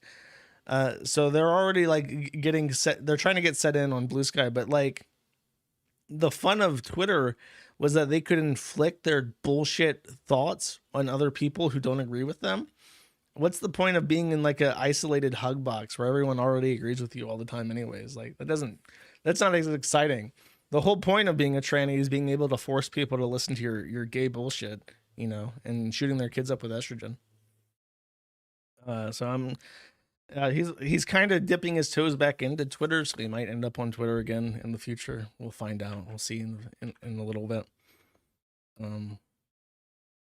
But there's one more thing with this, and that is, this is just the kind of lies that Keffels makes constantly. Just constantly. And there's nobody ever there to just like call him out on this gay bullshit that he does continuously. He says, it's incredibly fucked up. When I was thwarted, the thwatter mentioned Catboy Ranch and giving children Catboy collars in the email where they impersonated me and said they were going to shoot up City Hall. It was all Kiwi Farms misinfo. Now H3H3 fans are regurgitating it. Number one, there are pictures, there are tweets from Twitter accounts that Keffals admits Keffals ran that showed him sending specifically tagged collars. It had usernames on it to people, and we could find people that Keffals interacted with in public who were under 18 and were doing the femboy tummy shit. Like, we have all of this. It's not misinfo. It's, you posted it on Twitter in public. It's not a stretch of the imagination. It was not something that had to be invented from, you know, wholesale from nothing to be published. You made it. But then what's really weird is that when I read this, my immediate thought was, we have that email. Keffals posted that email somewhere, and it did not mention that collar. I know this. I remember this very vividly because I was involved. I don't know if you remember this, but I was actually involved in the fallout of all this bullshit. And I was thinking, surely this can be debunked. But sure enough, Dynastia knew exactly where this archive was, and I can show that this is bullshit. So this is Keffals posting the email. The email that got me swatted was finally obtained. And this is the email. This is pretending to be Keffals apparently, and was sent to a bunch of different people, including members of parliament in Canada. I've had enough of you anti-transgenders being in positions of power and oppressing us. You finally broke me, you cisgendered transphobic a-holes. When this is over, this entire city will remember my name. I have killed my transphobic mother today. And today I'll be going out to City Hall and shooting every cisgendered person I see with a gun I illegally acquired. So, no, we have from the news, directly from the police, the email that was sent to trigger the police investigation. And nowhere does it mention the Catboy collar. So when Keffals says that it mentions the Catboy Ranch and giving Catboy collars an email, I can literally, demonstrably, factually prove in a way that is undeniable to everybody that that is a fucking lie. And Keffals has no issue making lies like that all the fucking time, which is why everyone hates him. This is why Keffals has not a single real friend in the entire world. Even poor Tipster, who gave up anime for his queen, will one day stab Keffals in the back when the expose videos come out, and then he'll be like, oh, I didn't know any of this. Oh my God, I thought it was just Kiwi Farms misinfo. Like, he fucking knows, but he won't admit it until it becomes undeniable for him. And then he'll try to save his own ass, but I can just prove. So this is the fake farts, Queen Falls, and he's hiding out on Blue Sky now in his super secret Discord. He's kind of got that Shaun of the Dead mentality. So here's what we'll do: we'll go to the Catboy Ranch. We'll watch some Twitch debates. We'll crack open a cold HRT, and we'll wait for this whole thing to blow over. That's what he's hoping for. We'll just wait for this whole thing to blow over. And I don't know if it will. Because ignore him, he'll go away. Bro, I don't want him to go away. I want Keffals to continue to parade around in public, being a laughing stock to everybody. Because you literally cannot ask for a better representation of the transgender community in a negative way than Keffals. He's every single thing that every single person on this planet fucking hates, and he is a active detriment to his cause. I want Keffals to loudly and proudly stay around, say all the dumb shit that he wants to say forever and ever, amen, and actively make things worse for other trannies until this whole thing blows over, to be quite honest with you.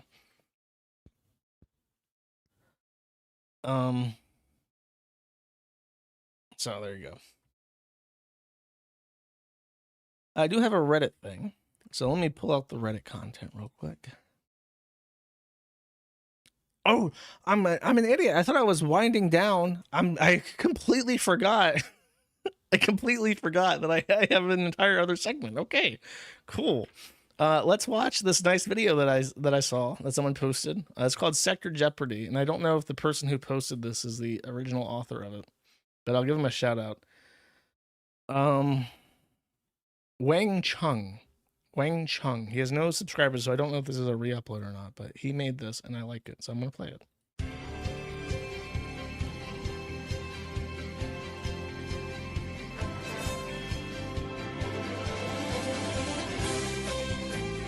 Welcome to Sector Jeopardy.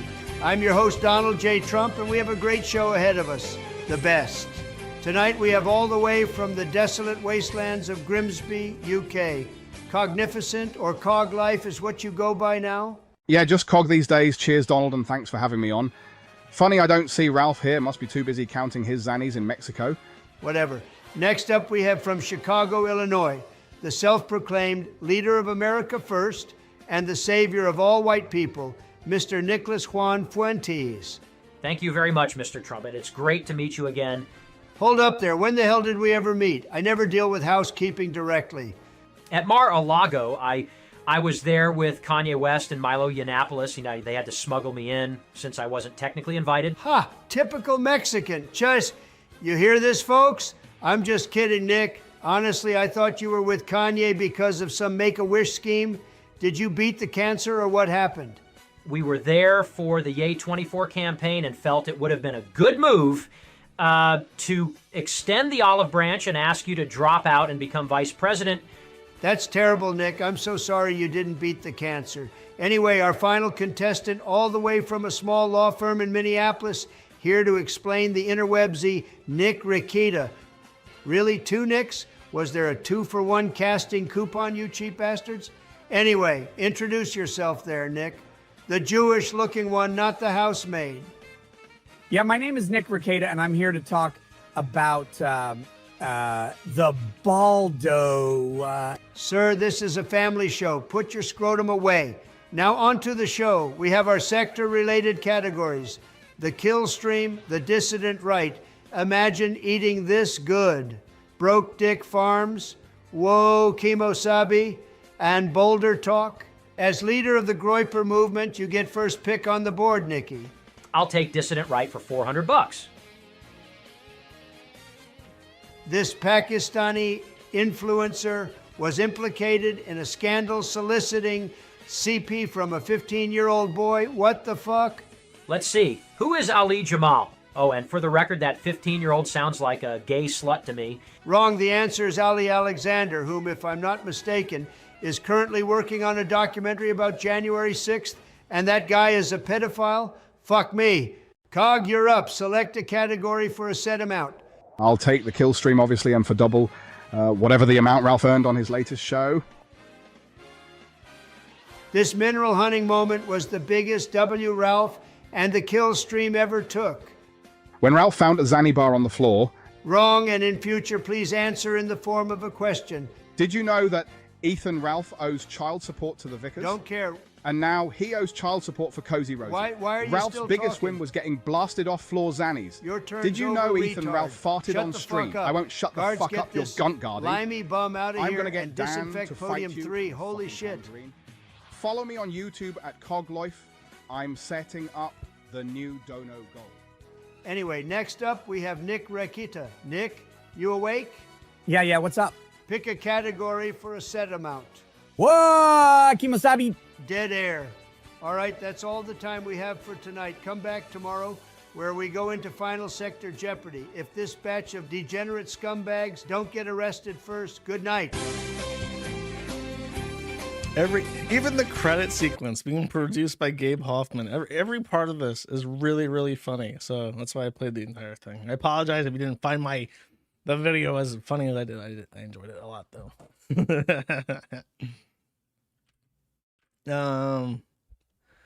Cool, excellent. So Ralph posted this screed. I suppose I'll just read it because this is like a tweet. And apparently he seethed at me, so I'm gonna read it. Ralph says, "Before I go back to my break now until Monday, I will say this. I've learned or relearned a couple of hard lessons. I must remind myself of them daily, given my history. One, stay off the drink and alprazolam, which is a demonic word I cannot even pronounce. For every one good moment on those, there are 20 bad ones. Things become unmanageable, as they say. Major mistakes and setbacks happen when I falter in this area. In the past, I arguably could have taken those hits. Now, each build back comes further off. It's always doable, as I have a die-hard core of support, but I'm shooting myself in both feet. It's old hat, and I know better. Every time I read one of these long Ralph posts, I always... I get into like this kind of like sing-songy way of like an old countryman, like reminiscing on life in a kind of like somber, depressed way. Like that's just how he writes. Everything is like so fucking depressing. Two, and this may be even harder than the substances, is that I should keep any good private life connections private. The e-celebrity game is not glamorous, it's nasty and brutal, especially around these parts. Sure, there's some awesome times, and I've celebrated some amazing wins with personal connections in public, but the weaponization of this world against the other is simply not worth the fun I've shared with those I love. My private life should be for my consumption and not for used for cheap scores on this field. It's a hard habit to break because I like to overshare. It has to be done, though. Wow, that's a lesson that could have been learned at any point in the last 10 fucking years, Ralph. Anyway, oh wait, no.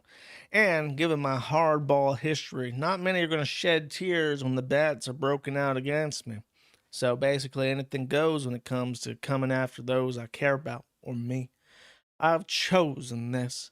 I'm probably here forever. It's not worth it for anyone else. It's also not worth responding or caring about what those who used to be in my life say, either. It's about the guest and the content. I also want to revive the writing wing of my operation a little. That's my plan. That motherfucker, this fat cunt, has said, I want to go back to writing more. Probably at least once a month, every month for the last, 4 fucking years at this point. Ralph, you are never going to go back to writing. You put out one sob piece every, 8 months about how Jim Medicare touched your beehole, and now you're very upset about it. It's over, buddy. You're never going to write again. I'm so sick of hearing it. Take it easy. I'll be back soon. Some hiatus so far. LOL. But I love the ones who have stuck with me, and I thank even the ones who are no longer here. Some will be back and some won't. That's life. Okay. Okay, boomer. Thank you for the empty platitudes that mean absolutely nothing, or childish teenage vague posting on Twitter. Great. Thanks. Really awesome. Anyway, on to the more fun people. Rekieta's drinking himself to death. I almost did not talk about Rekieta this week, and I always feel like if I don't talk about Rekieta, there's probably an Illicit Clips Discord out there with 8 different people watching my streams timestamping for when I start talking about Rekieta. And if I go an entire stream without talking about Rekieta, fuck, it's really over. I have to feed people, chat. We have to talk about Rekieta. So Rekieta got sloppy drunk on this shit, and I'll just let him be sloppy drunk, and I'll laugh at it. Oh, no, spoiler alert. Oh, jeez. Didn't want to do that. That's a deep lick. He's really just leaning into it. Yeah, I'm such a faggot. I love slopping on the donga-shaped object. Whiskey. I love it when the liquid pours out of the phallic object. Oh, yeah. Thanks, Nick. Look how haggard he looks in this. He looks so much like Daniel Larson. There's a singularity. Daniel Larson and Nick Rekieta are approaching each other. And at some point, they're going to merge into the same body. It'll just be... it'll be like a Dragon Ball Z fusion. You guys have to come up with the fusion name of Daniel Larson and Nick Rekieta. This is my therapy session. Tell me about it. Since we're in therapy right now, guys, I need some advice. I have this. This is a barrel dovetail. 61.25% alcohol. That's a lot of liquor per shot. So, to the chat. Dick Rekieta. Dick Rekieta. That's it. Dick Licata is the Daniel Larson Nick Licata combination name. Professional opinion. I don't want to kill myself, but I want myself to be punished. What is the appropriate punishment for 60% liquor on a lonely, lonely night? Where my Chat. Why is it a lonely night? I want to remind you, if you don't know, Dick Licata is a married man in his 40s with like 6 kids. I always get the number of kids wrong. It's a lot of fucking kids. It's more than most people. Why is he lonely, chat? Explain this. My favorite faggot John is still, in my mind, walking down the road to the hospital because basically like watching Stephen Hawking walk. If you ever watched Stephen Hawking walk, it was really simple. He didn't. All right, I want to replay this because I think you need a second chance to try and understand what he's trying to say. The appropriate punishment for 60% liquor. So he's drinking a whiskey that is 60% alcohol. 120 proof is high, even for whiskey. That's a lot of alcohol per drop. So he's asking, what is the appropriate punishment for drinking so much alcohol? And then he has a follow-up thought that I cannot decipher, and I need your help. On a lonely, lonely night, where my favorite faggot John is still, in my mind, walking down the road to the hospital. A lonely night where his favorite faggot John, ? Is walking down the road at the hospital. I do not know what any of that means. That is a completely logical non sequitur Because statement. basically like watching Stephen Hawking walk. If you ever watched Stephen Hawking walk, it was really simple. He didn't.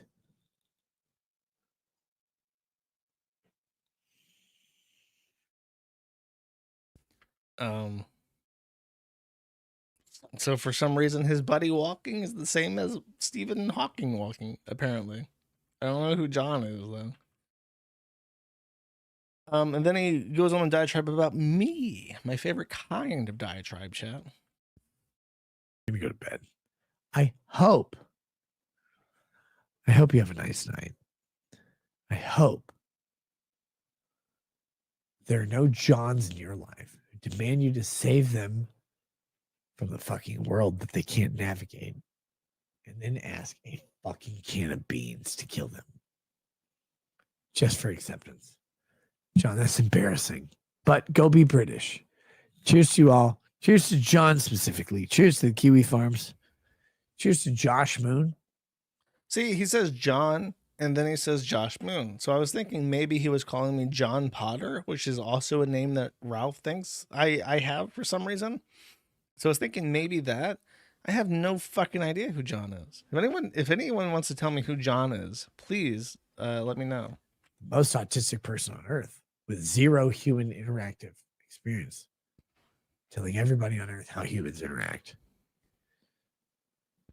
Go get him, Josh. I love you. Why am I both John and Josh? Is this a symptom of alcohol poisoning that he's unable to remember my name and switches between them? Is this just brain holes? Okay. I don't know. I hope your suicide. Wait, oh shit. Hope your lawsuit makes $1 million. He hopes my suicide. Wait, my lawsuit makes $1 million. That's a weird. Look at his face. It's like someone took a picture of him and then like booted it up into MS Paint and then took out the pencil tool and just started drawing extra lines on him to make him look more fucked up. You know what I mean? Like the Just a Worm guy who went from Kiwi Farms user to internet celebrity, by the way, because everyone loves his drawings. But he makes these really unflattering pictures that like emphasize the ugliness of everyone's face. And it's like, it would be like if you took Ricada and then overemphasized like the ugly attributes that he had to try and make fun of him. I hope your suicide doesn't make any money. I hope your lawsuit makes $1 million. Cheers to you, man. Suicide thing was literally an accident. If I was going to wish suicide on you, I'd do it explicitly. It was Freud if your mother was a fucking guillotine. Here we go. Hope you have fun. Enjoy, by the way, Mad at the Internet. This week, where Josh Joshua Connor Moon will not obsess over Rekieta Law for another segment. I will do whatever I want. Enjoy it. Have fun with it. I do not need your permission to make fun of you for being a sloppy, embarrassing drunk. This guy thinks that I have to like ask him for permission. He's gonna print out like a hall pass for me with the name John Potter on it, so I can make fun of him. Guys, it's the internet. Nobody gives a shit about anything we do. Everything we do is for laughs. Everything we do is for some level of subscriber and contribution. And everything we do, we all know that when we get off this fucking camera, we go, holy shit, here's all the things I really need to do. Those faggots will never understand because they're like, dance monkey. And I'm like, I'm not a monkey. I'm at least 51% white. They'll never understand. People will never get it. Just do your show. Have fun. It's fucking great. Piss people off. Dude, imagine being like someone who saw Rekieta like 4 years ago for the kid that shot the communist pedophile. What was his name? You know who I'm talking about. You watch his trial coverage of that, and then you're like, I wonder what he's up to. Oh man, I haven't thought about him for Rittenhouse. And you're like, I liked his Rittenhouse coverage. I wonder what he's up to. And you type it, I bet he's on Rumble. Rumble's doing really well. It's taking off. All these big names are on it. I bet you he's on Rumble. So you are sitting back on your couch. You got Rumble on your smart TV, using the Rumble Smart TV app. You type in Rekieta to the best of your ability, and he pops up. Oh shit, Rekieta Law is on YouTube or on Rumble. And you go to his latest video, and he's live because it's late at night, right? He just got home from work. And it boots up, and this is what you see.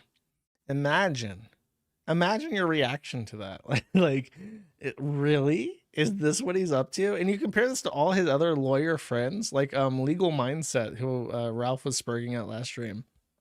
He's up big. He's like bigger than Rekieta now. And he was one of those people that started because of Rekieta. Or if you look at Hambly and the whatever the fuck his show is called, the Quartering, I think. Like hundreds of thousands, millions of subscribers, and Rekieta is just fucking ruined, wrecked, completely ruined. Why would you do this to yourself? It's hard shit, I guess. There is breaking news, actually. I will play this on stream because this is the right segment for it.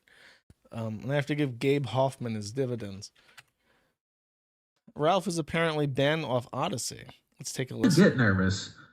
But when I've taken some days off, especially I know that everybody's out here saying all this wild shit, it's like, all right, I just gotta get back out there. Nothing else I can do, right? Like I gotta just get back out there. And so this is me getting back out there. So also we can't stream on Odyssey anymore because they're faggots. And they try to say I doxed somebody. And we got like 40 people on the old channel. I think maybe like 7 over on robotstreamer.com. We're on DLive. They try to say I dox. Yeah, I agree with that, Grass Ninja. Yeah, I rarely get nervous. But it's so weird. Like, how do you get banned off Odyssey? I'm not banned on Odyssey. All of my streams are up on Odyssey, and I'm not banned. How is he accomplishing this? I guess because he's like such a spurg now. He just goes on like these unhinged tirades and gets banned. What's even worse is Gabe paying the casino to pretend like they like him, disgusting, sad, pathetic. Well, he's gotten his money's worth. He's pretty smart about that, actually. He's gotten his money's worth in every way that matters. They don't cover Zionism. You think they're going to talk about David Irving dying? Hell no. Like, think they're going to talk about what Israel's doing in the Middle East? And we've talked about I was going to say ad nauseum, but almost, yeah. On the kill stream? Hell no. Well, he just took out the alt-right. You notice Medicare doesn't say shit about Jews anymore either. I have a question because I've only seen a couple episodes of Kino Casino. By the way, I was invited to the Saturday thing, but it was just like it was so late at night. There was no way I could have made it. Yeah, I apologize for that. And I was considering it, but it was like literally at 4 a.m. There's no way I'm gonna stay up to 4 a.m. to be on a stream to talk about Tekken, a game I know nothing about. But does PPP and Andy Worski usually talk about politics? I can't imagine. Like, what insight does Andy Worski have about Jews and Zionism? I don't know, man. Rarely. I know that Surfer was, when PPP did the things with Surfer, they would talk about like Jews and shit a lot, but I just can't imagine that anyone watching Kino Casino would be like, yeah, I really want to hear what Andy Worski's take is on Palestine. I don't think they give a fuck.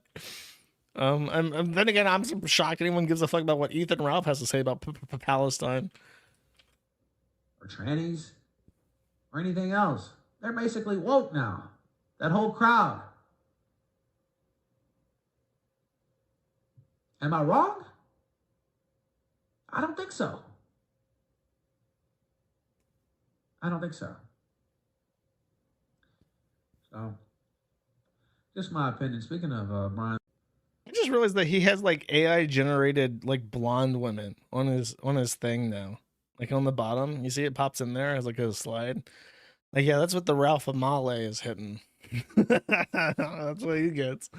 No, he doesn't get psycho Latinx chicks trying to cut off his balls or anything. No siree. Not even a little bit. All right. I will be mercifully short, chat, but it's time to dip our toes, just our little pinky. We will be lifting our little pinky finger, so to speak, into the Bossman Jack content. Let's do it. Let's do it before the sourpusses notice that we're talking about Bossman Jack. Who let the dogs out?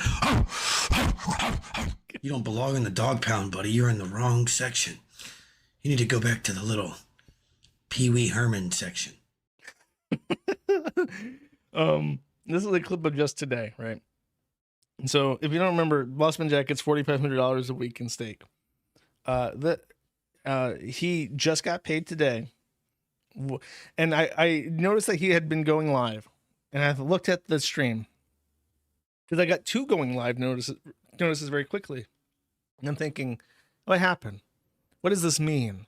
So I looked at it, and there were 2 VODs, each less than 5 minutes long.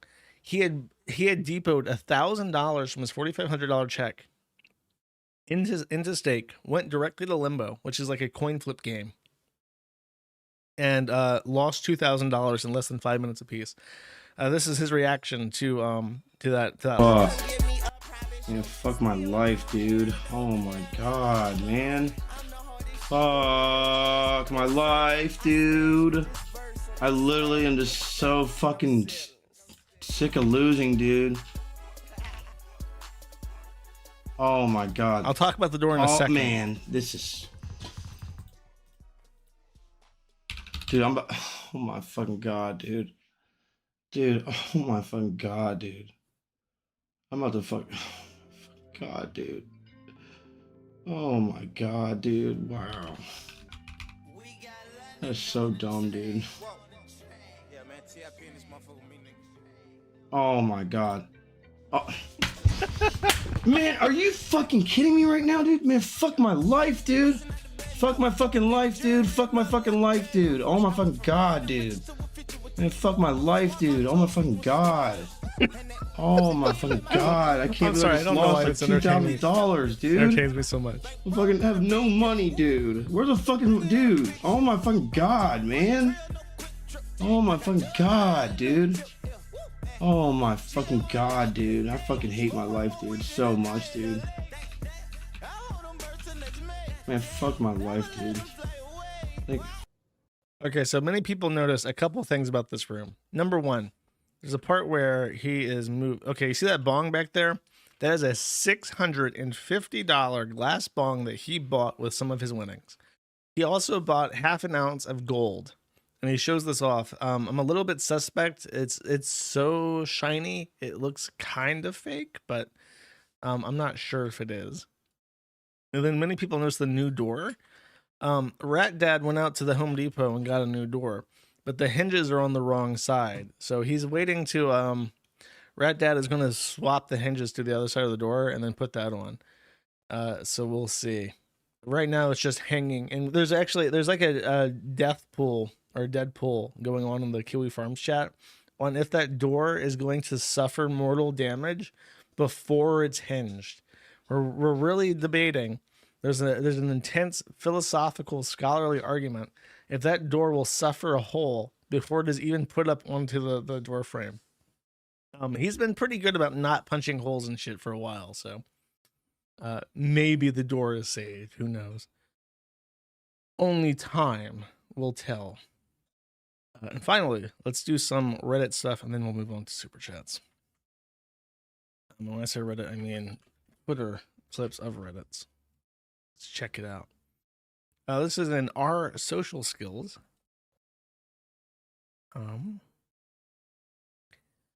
Someone asked, is it gay for a man to tell another man good morning?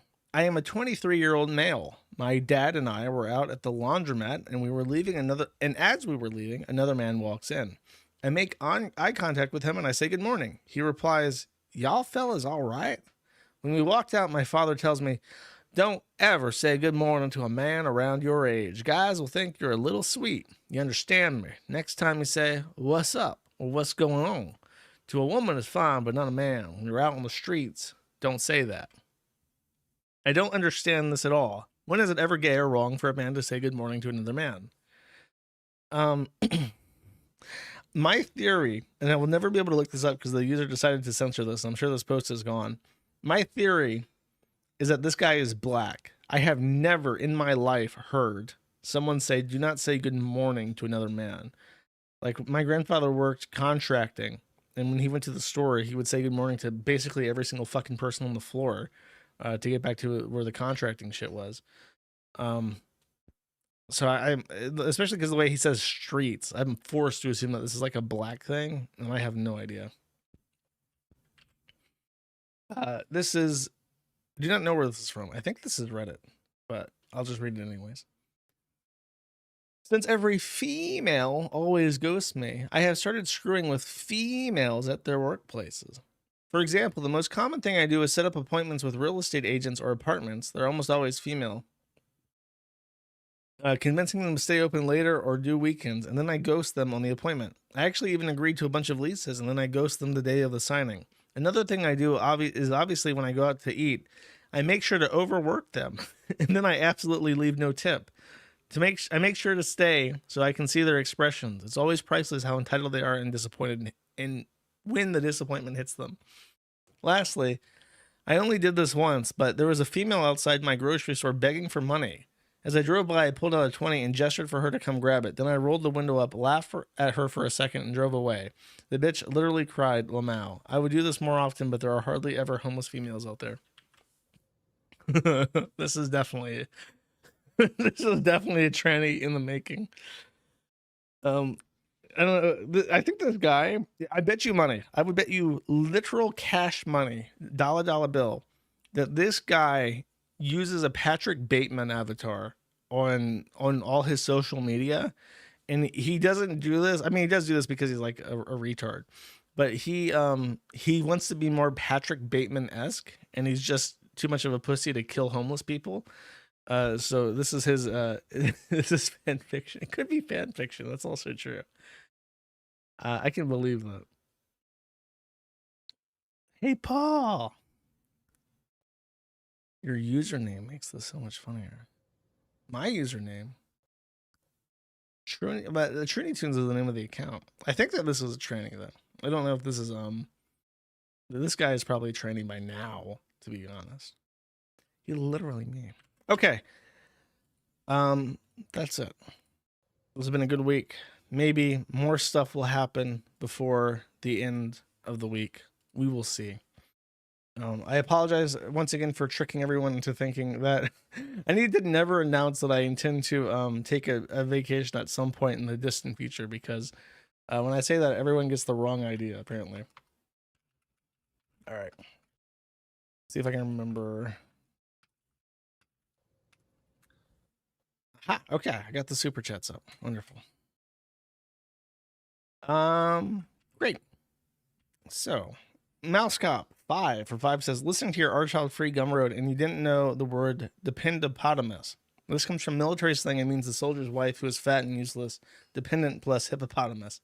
I have never heard the term dependopotamus until I did that. You're right. But yeah, when you say that, it reminds me of that old Facebook meme of a guy just like posting a picture of his like dumpy house, and his wife is just sitting like in the middle of the trash. And like, I work every day, and then I come home to this. Yeah, that's down bad, brother. That's down bad. I would never join the military. Military spouses are like the most infidelous people alive, and you kind of, I don't know, I don't feel bad for them, but you can at least kind of understand it because you're gone like 6 months out of the year at least. Like, what a shitty way to live. Why even enter a relationship if you're not going to be there half the fucking year? You know, why are you going to make your wife give birth when you're not even there? Dude, military is such a fuck up. Military is such a fundamental mistake to your life. The Lion King for 1 says, "Dear Wolf of my beloved, this one's for you." I don't know what that means, but thank you. Roxanne Wolf for 5 says, "Bark, bark. What are you giving up for Lent? I'm giving up on being mean on the uppercase I internet. Hence my moral fag arc halo emoji." I already said I'm gonna try to fast over the weekends. That's it. I'll try to be more Christ-like next year. Davius DeV for 2 says, "Sup? What's up, Davius DeV or Devious DeV?" I don't know why I said Davius. Sounds like a nice nickname for a person named Dave too. Romberger for 2 says, "For observing Lent, Keffels recommends giving up your lawsuits. Super chat paid for by the Trick, trans ruining uppercase I coalition of kid fuckers. Gross." Well, Keffels is not going to be sued because he's had the right idea to fuck off. Someone was asking, by the way, for whatever reason, we have sent notices to retain information, and we're going to be sending the demand letters upcoming in like the next week or so, I hope. Eric George for 5 says, "Yeshua, have you organized your to sort folder recently? I hope your assortments of fat ladies and traps are safely in your tax folder." No, I need to, because I have 2 operating systems. I need to go back and dump all my files into one folder and actually go through them, because most of the shit that I download is just stuff I show on stream. So I have like all this fucking weird tranny shit in my downloads folder because it's what I put on my my streams, and then I just never delete it. So I have like all this fucking bizarre garbage. If you didn't know anything about me and you went through my downloads folder, you would think I'm like seriously mentally ill. Casting Couch Crab for 10 says, "Invertebrate of the day is the rosy maple moth. Darn things looks like the product of the ether bunny." Let's see what a rosy maple moth looks like. Ooh, it's quite pleasant. It looks like a candy. That's quite nice. I'll show him. Here you go. Thank you. Gormless Wonder for 5 says, "The only thing I can imagine for the level of comedy you're talking is if you somehow get kiwifarms.gov. In any case, thanks for all your hard work, Josh." It's not government related, but it might as well be. As in terms of it is on that par of being very funny. Rajingo 53 for 5 says, "Hey Josh, long time listener and first time donator. It's my birthday, by the way. I just want to let you know I love the podcast and all the great work you do. I love the forum and hate trannies. Based. Happy birthday, my base bro. Thank you for listening. Appreciate it." Cole for 2 says, "Hey Josh, will you ever make your chat program open source downloadable if it isn't already? Seems very useful and well programmed to scrub and combine chats." It is open source. jaw-sh/stream-nexus. That is the name of the project. David S877 for $25 says, "Hey, have some money. Don't spend it all in one place unless it's on pizza." Well, I just might, but only on Friday. Not today, though. Thank you very much. Sneedo for 10 says, "Link to the Kiwi Farms." Very suspicious link to this kiwifarms.st. Appears to be a thread called the Bossman Jack thread. And then he links to the Dog Pound video that I already played. So he's being deprived of his super chat money, I guess, because I would have already played that. Thank you, though. Anime Sucks, Cope and Sneed for 10 says, "Hey Josh, when I watch a bunch of anime watching soy cucks seethe, show them this pic. Rip Mark Molino." All right, let's check it out. This appears to be the weird farting dragon guy flexing in front of his bumper stickers again. And he has a very big bicep. It kind of looks like a turkey leg. I can imagine frying and eating this. But he says that this will make anime watchers cope and seethe. I don't know if this is true. If you're an anime watcher, please let me know on a scale of 1 to 10 how much you are coping and seething. Ben Ban HXE0 for 20 says, this better be enough Joshua Potter Moon. Then he links to YouTube. And then I open the YouTube link. There's 53 seconds of some guy talking. Hi YouTubers, it's Evan X video so what's gonna be food side big ass right now. So today's food side big ass we are talking about this right now. Cheese shops. Now what are cheese shops? These are shops that sell cheese, hence the name. So you have shops that sell specialty cheese. Most commonly these are located in grocery stores, nice big ass grocery stores like the Big Ass Cigar. And there are shops that sell cheese. They sell many different types of cheese. Swiss, provolone, cheddar, nice big ass cheddar like the Big Ass Cigar, just being silly ass like the Big Ass Cigar, brie cheese, all kinds of cheese, Australian cheese, American cheese, Swiss cheese, all that kind of crap. So it's pretty freaking amazing. Cheese is a culture in of itself. So how did you find this? I'm definitely getting into cheese myself. I'm definitely becoming a cheese connoisseur. Pretty freaking cool, pretty damn nice, pretty damn decent buy. I think we got, what is this? Kiwi Tapes, Kiwi Live, more Joshua. Airport. I guarantee. What is Kiwi Tapes? Why does this have 130? Is this me? Did I make this and run it and I don't know about it? Who is this? When did he make this account? I'm very suspicious of this. Let's watch some lowercase I. Well, it's definitely not me. When did he make this? 2021. This is. What is this? I might comment on this. Wrong when the FBI investigates you fucking losers. And I hope you go to jail. Yeah. You can only go so far with this shit, okay? You can only go so far trying to hurt somebody who's done nothing. And Jessica, delete all these fucking videos about me. I'm not your fucking business. Someone explain to me who this person is. And you wonder why I'm not putting up any videos. I will keep them for me and myself. This is trademark violation. I'm gonna be real with you. I'm gonna file a trademark complaint against this person. No, you're gonna be arrested at the airport, you fucking dumbass. You don't even know. I have protection. Thank you. Go fuck yourself. I don't know. He's not responding. He's just watching a clip. That's not interesting enough. I was hoping he would respond to me, but I don't know. He's another Smokey or Turkey Tom. I see. Okay, I understand now. Huey, the name is a little bit sussy baka, I have to admit. Next, Rolling Punder for 50 says, I must atone for sharing a hometown with Keffels. Please accept my entire life savings converted to USD. Well, thank you for donating 50,000 Canadian dollars. I see the exchange rate is very favorable. You are forgiven for being located near the place where Keffels is from, though. Only because of your tithe. Meowga for 10 says, average American university student. And there's a YouTube link. That's very good.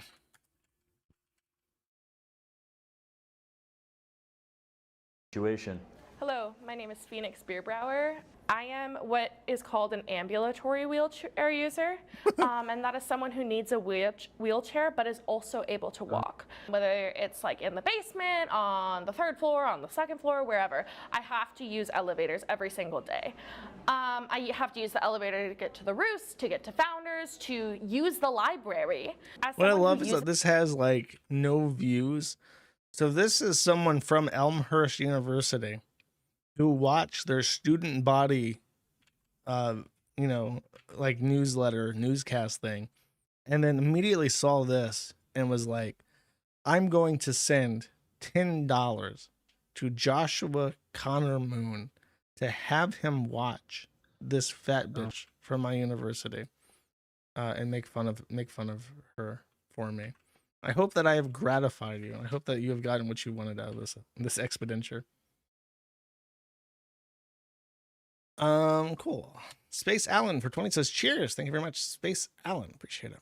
Holy Hell for 2 says, hope you're having a good day, Josh. You are my nibba always. Been wild seeing all the enemies of the site fall hard all at once. Oh, not all of them. That's soon, Stalker Child. Soon they will all enjoy prison. Jay Snubba for 5 says, detransition the hamster now. He's not trans. Stop saying that. It's rude. It's very, very, very rude to say that a woman is trans. Okay. Foxes for 5 says, nuke England. And then there are nuclear emojis on both sides.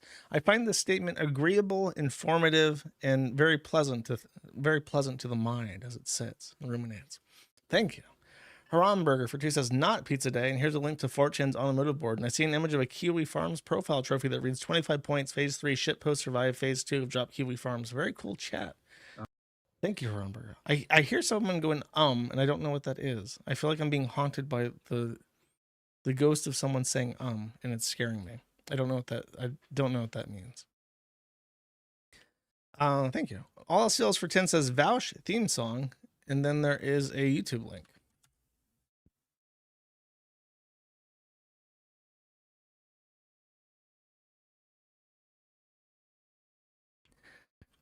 This is a sign in to confirm your age video, but it is No Cock Like Horse Cock by Pepper Coyote, who I played before.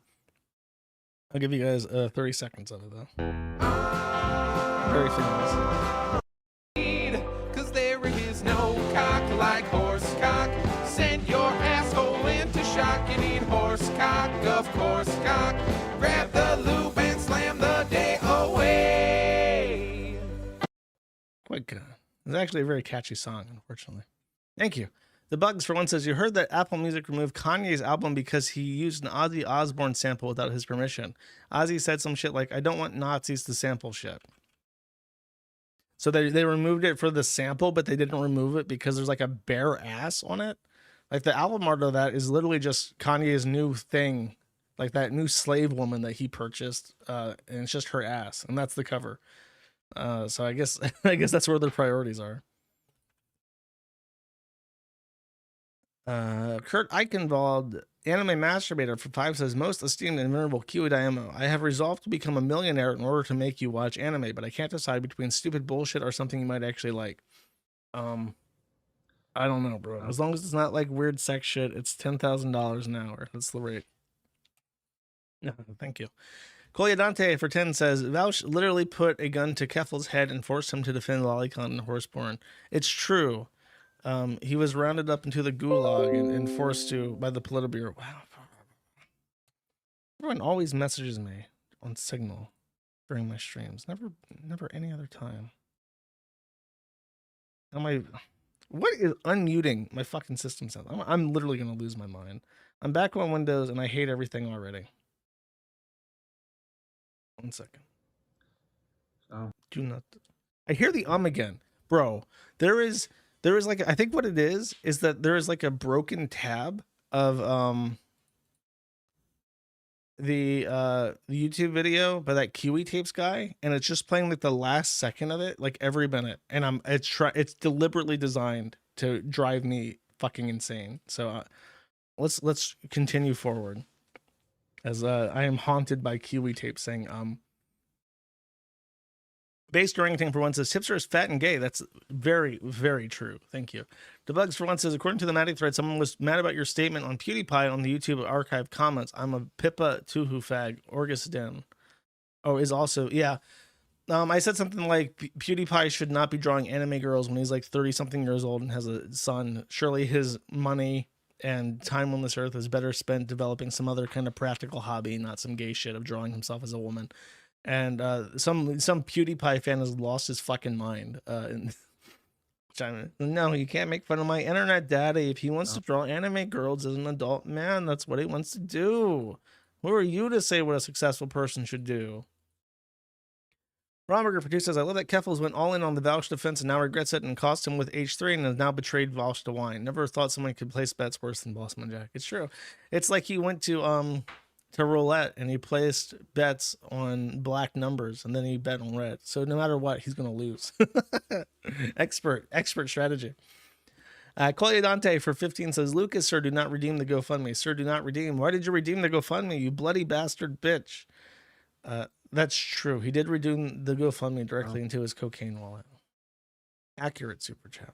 Cole for 5 says, imagine agreeing with Tipster's deflection from the problem it is sexualized kids to it being anime is the problem because of canon ages. It's just a dunk on silly chinky cartoons just posting L's. I mean, he, like, his whole point blows up in his face because it makes sense. Like, it's true. The Japanese have a creepy, weird obsession with kids. His position is that actually anime is base and therefore everyone watching it is okay to jerk off to Lolicon because anime is good and therefore anime porn is good and therefore If you think that it's lolicon, then you're an idiot. All else fails for 10 says, I will always respect people like Jesse's Signal, default friend, and Glenn Greenwald for having the balls not to denounce the site immediately and look into things a little bit. That's true. The only people, Greenwald is like a stereotype defying juggernaut. I really don't know what to think about that guy. He's like a gay, race mixing Jewish man, and he is perhaps one of the most ideologically consistent base people that has ever lived. I don't know how it's even possible. And someone was posting about how he has, I don't know how they're related to him, but he has two women who are like, somehow connected to him. And one of them is like one of MDE's, sorry, I should not be talking about this because I don't know what the fuck I'm saying. Her name is like Dashi or something. And she's related to one of the MDE guys. And, like these people are unironically good. And well, one of them's a little bit crazy, but she's on the right side, incidentally. So it's a very small world, and Glenn Greenwald is very strange in how you can place him.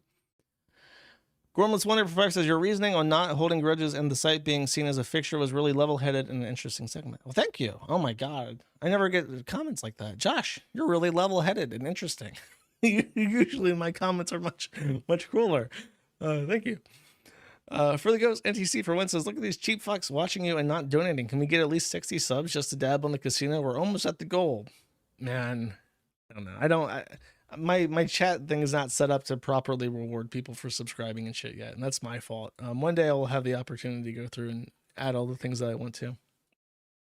Supreme Media for 5 says, additional Reddit content for the stream.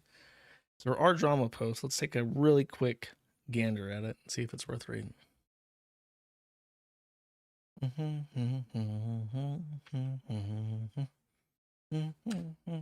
It's not loading. Our drama is apparently having some hosting issue.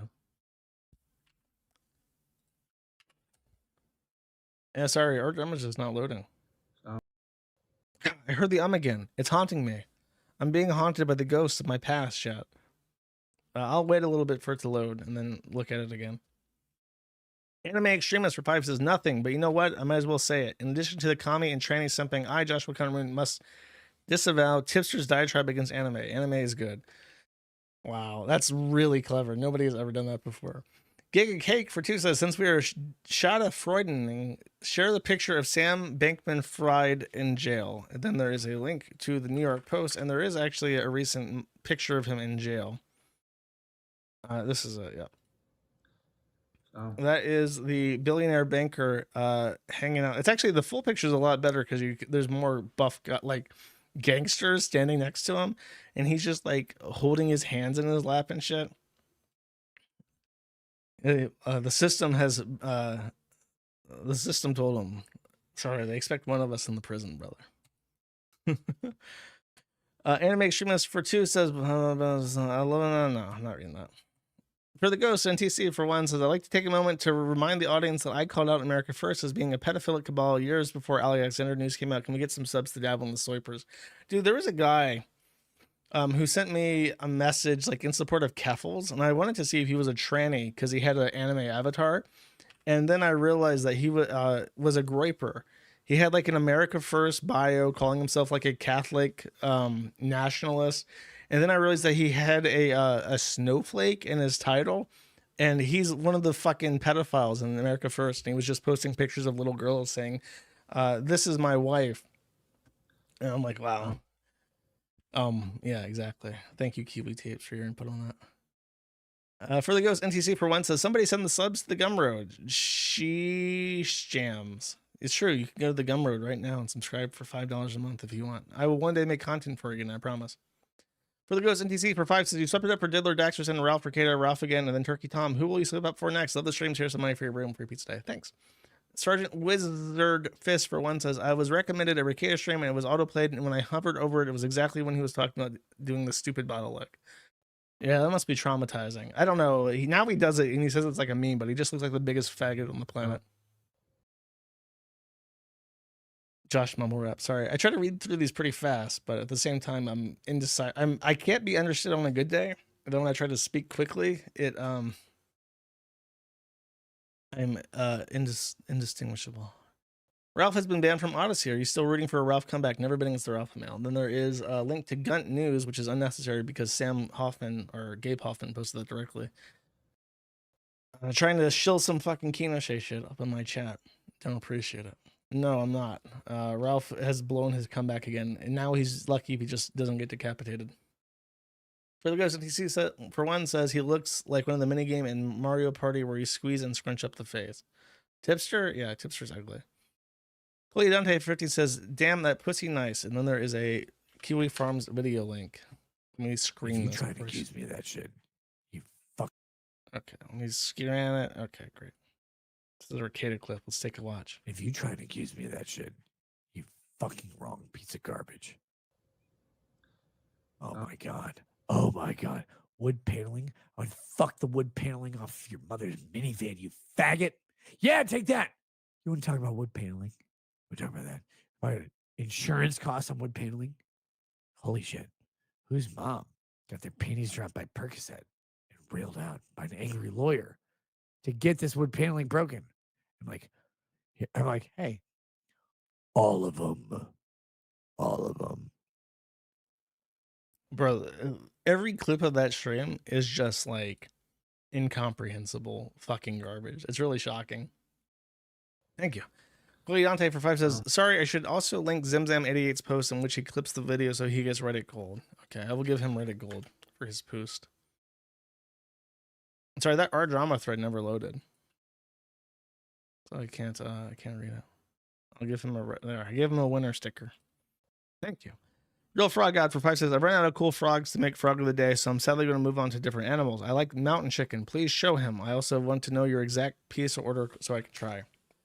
I get a pizza. With, I'm trying to remember what I got when I was getting the hollandaise pizza. It just has hollandaise sauce on it. It has jalapenos and pepperoni. But it looked like the pepperoni that came from this place was like really big pepperoni. Like a salami kind of. I say okay, I understand. So the Frog God guy sent me mountain chicken. It says, show me mountain chicken. But mountain chicken is apparently the name of a frog. It is a frog named Mountain Chicken. And the Frog God has played a devious trick on me. And I have indeed shown the frog of the day, which is not actually a chicken. Very good. Thank you. Okay.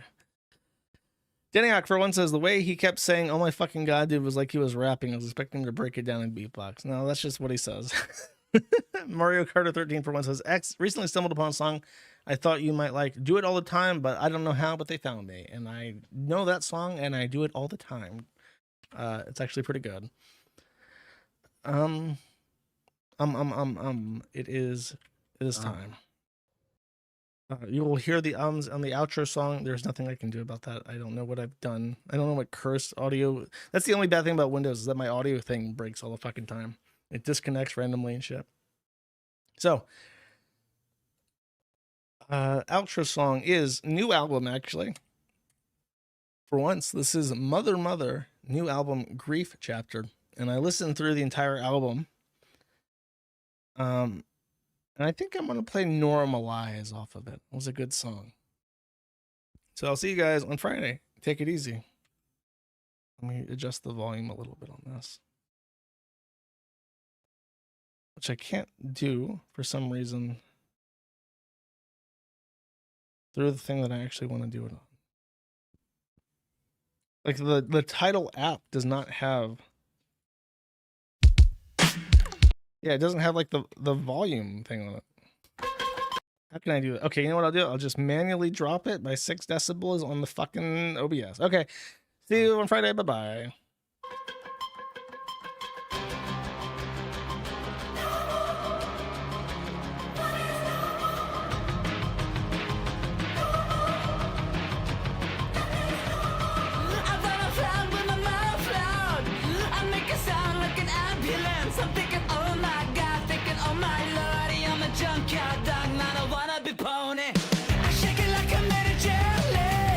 I'm belly up and I'm just barely thinking on my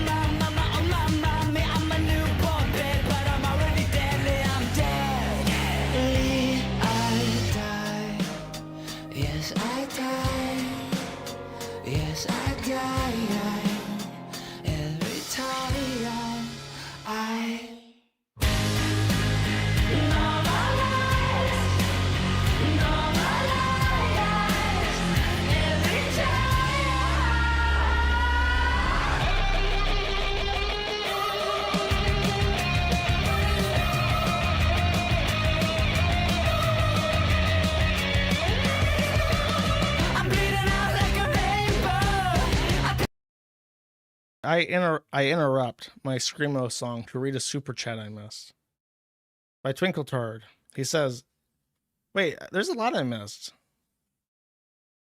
Oh man, I don't know. Now they're like all mixed. They just didn't stream it. I'll read Twinkle Turds and then I'm done. I'm sorry if I missed yours.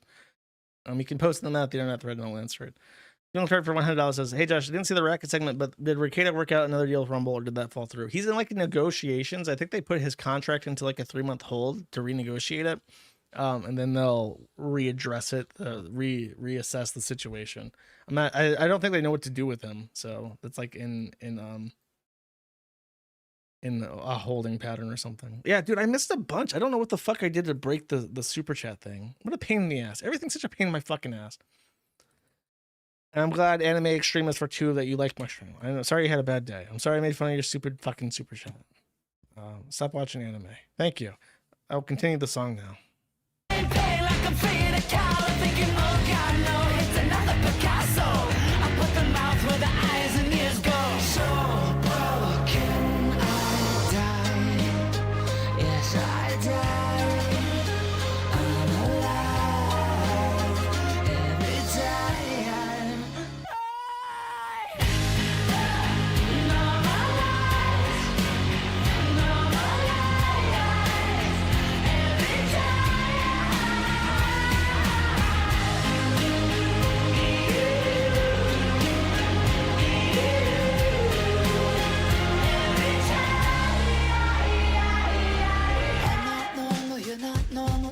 Normal to be normal, we're not normal, they're not.